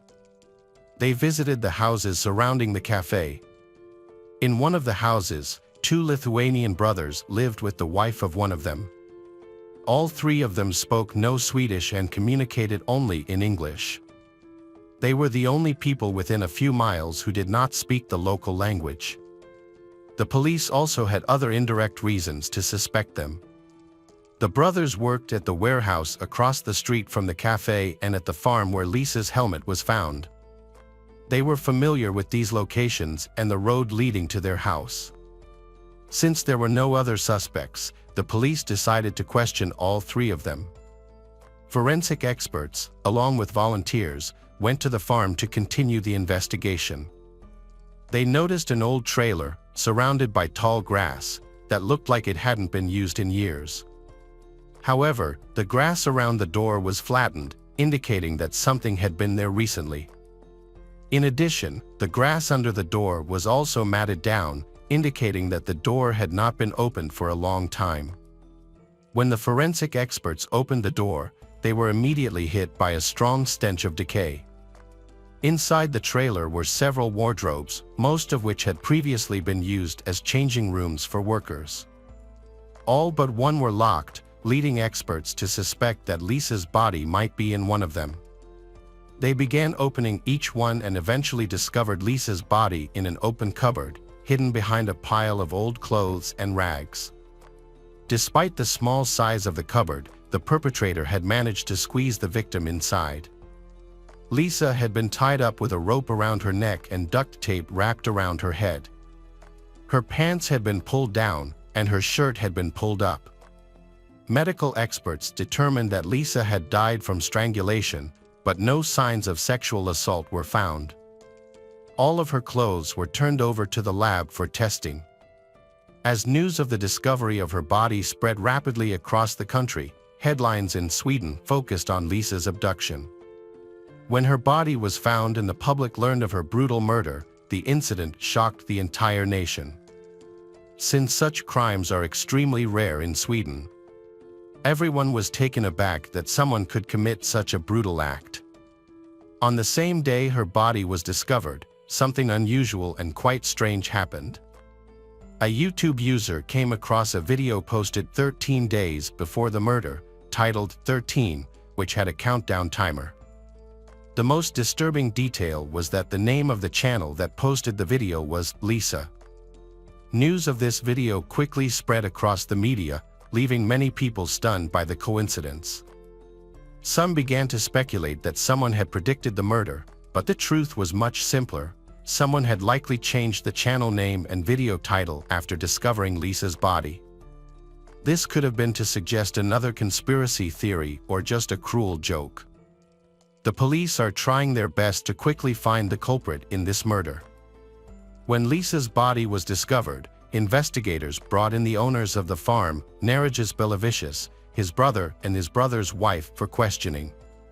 However, all of them denied any involvement in the case. They claimed that at the time of the kidnapping, they were at home together to provide each other with an alibi. According to their story, Narigis was sleeping in his room while his wife was preparing dinner and Narigis' brother was on the computer. Around 8 p.m., Narigis woke up and went to the gas station to buy pizza and cigarettes. The police had some doubts about the testimony of them, as they might have been protecting each other. Although the police collected their DNA samples, investigators still did not find direct evidence linking them to the murder case.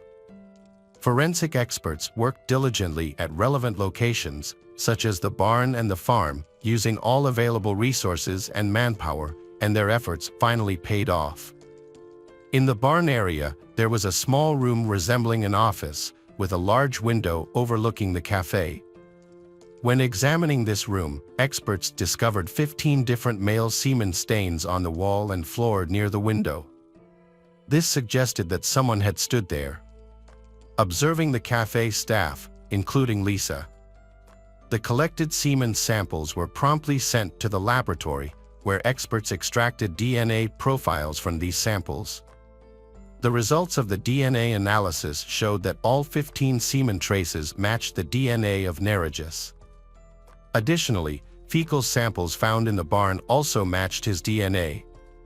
In the adjacent room, which had previously been used to store cow's milk, forensic experts found a pipe about 2 feet above the floor, covered in a thick layer of dust except for a small strip. The size of the strip matched the rope used to strangle Lisa. Blood was found on the pipe, and DNA analysis confirmed that the blood belonged to Narigis. On the floor near the pipe, they also found a piece of rope that matched the one on the pipe.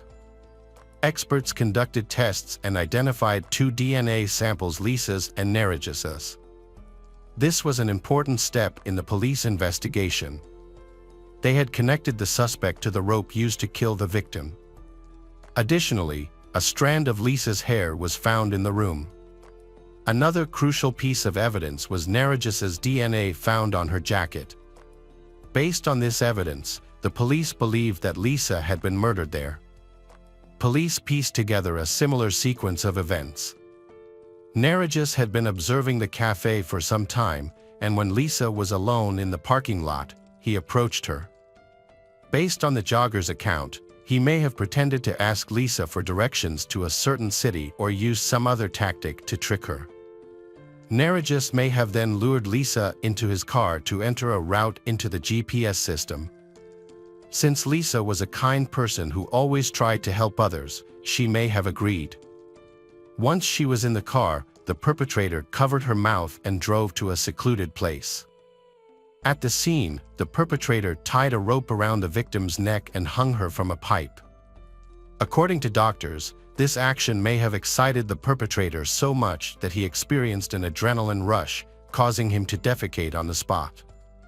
After the victim died, he placed Lisa's body in his car and drove to the farm, throwing her belongings out the window on the way. He hid the victim's body in the trailer's storage locker and covered it with old clothes. The entire process took less than an hour. Despite the overwhelming evidence, he maintained his innocence. His wife and brother were not involved and were released. They quickly left Sweden and returned to Lithuania. Preparations for the trial were intense. Narigis claimed that he had worked in that warehouse for a long time, so his DNA could have been present due to his work. Additionally, he had alibis from his wife and brother, although there were doubts about the reliability of both sources in court. This could work in his favor, although many uncertainties remained.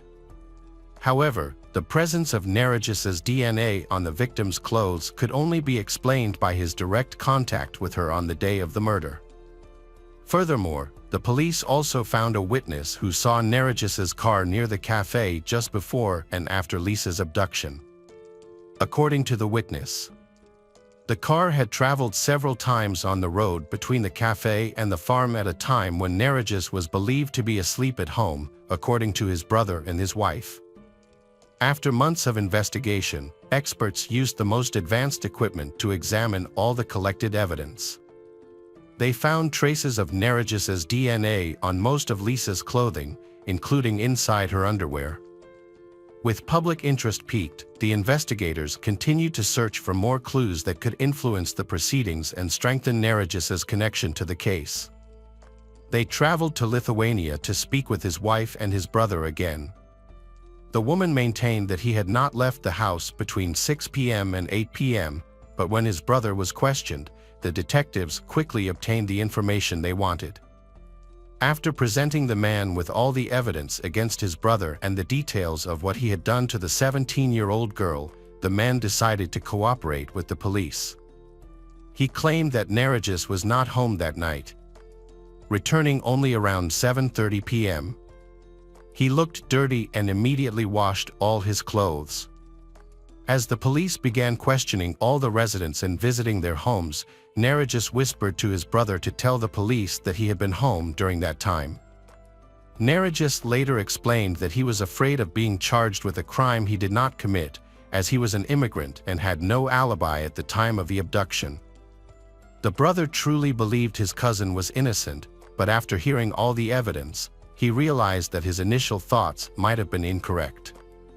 Lisa's funeral took place just a month after her murder. The church where the funeral was held could only accommodate 130 people, but many more came to say goodbye to her. The organizers decided to set up extra chairs and screens outside so that everyone could watch the ceremony.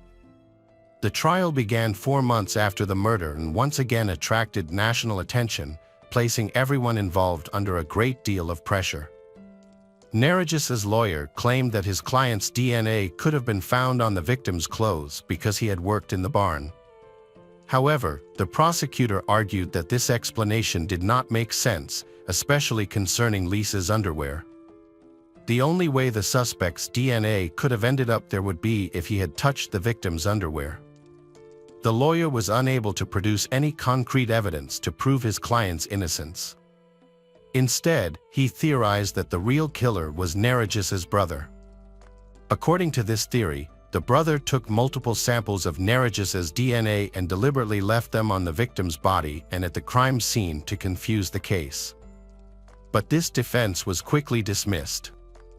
The trial lasted a month, and Narigis was convicted of murder and sentenced to life in a high-security prison.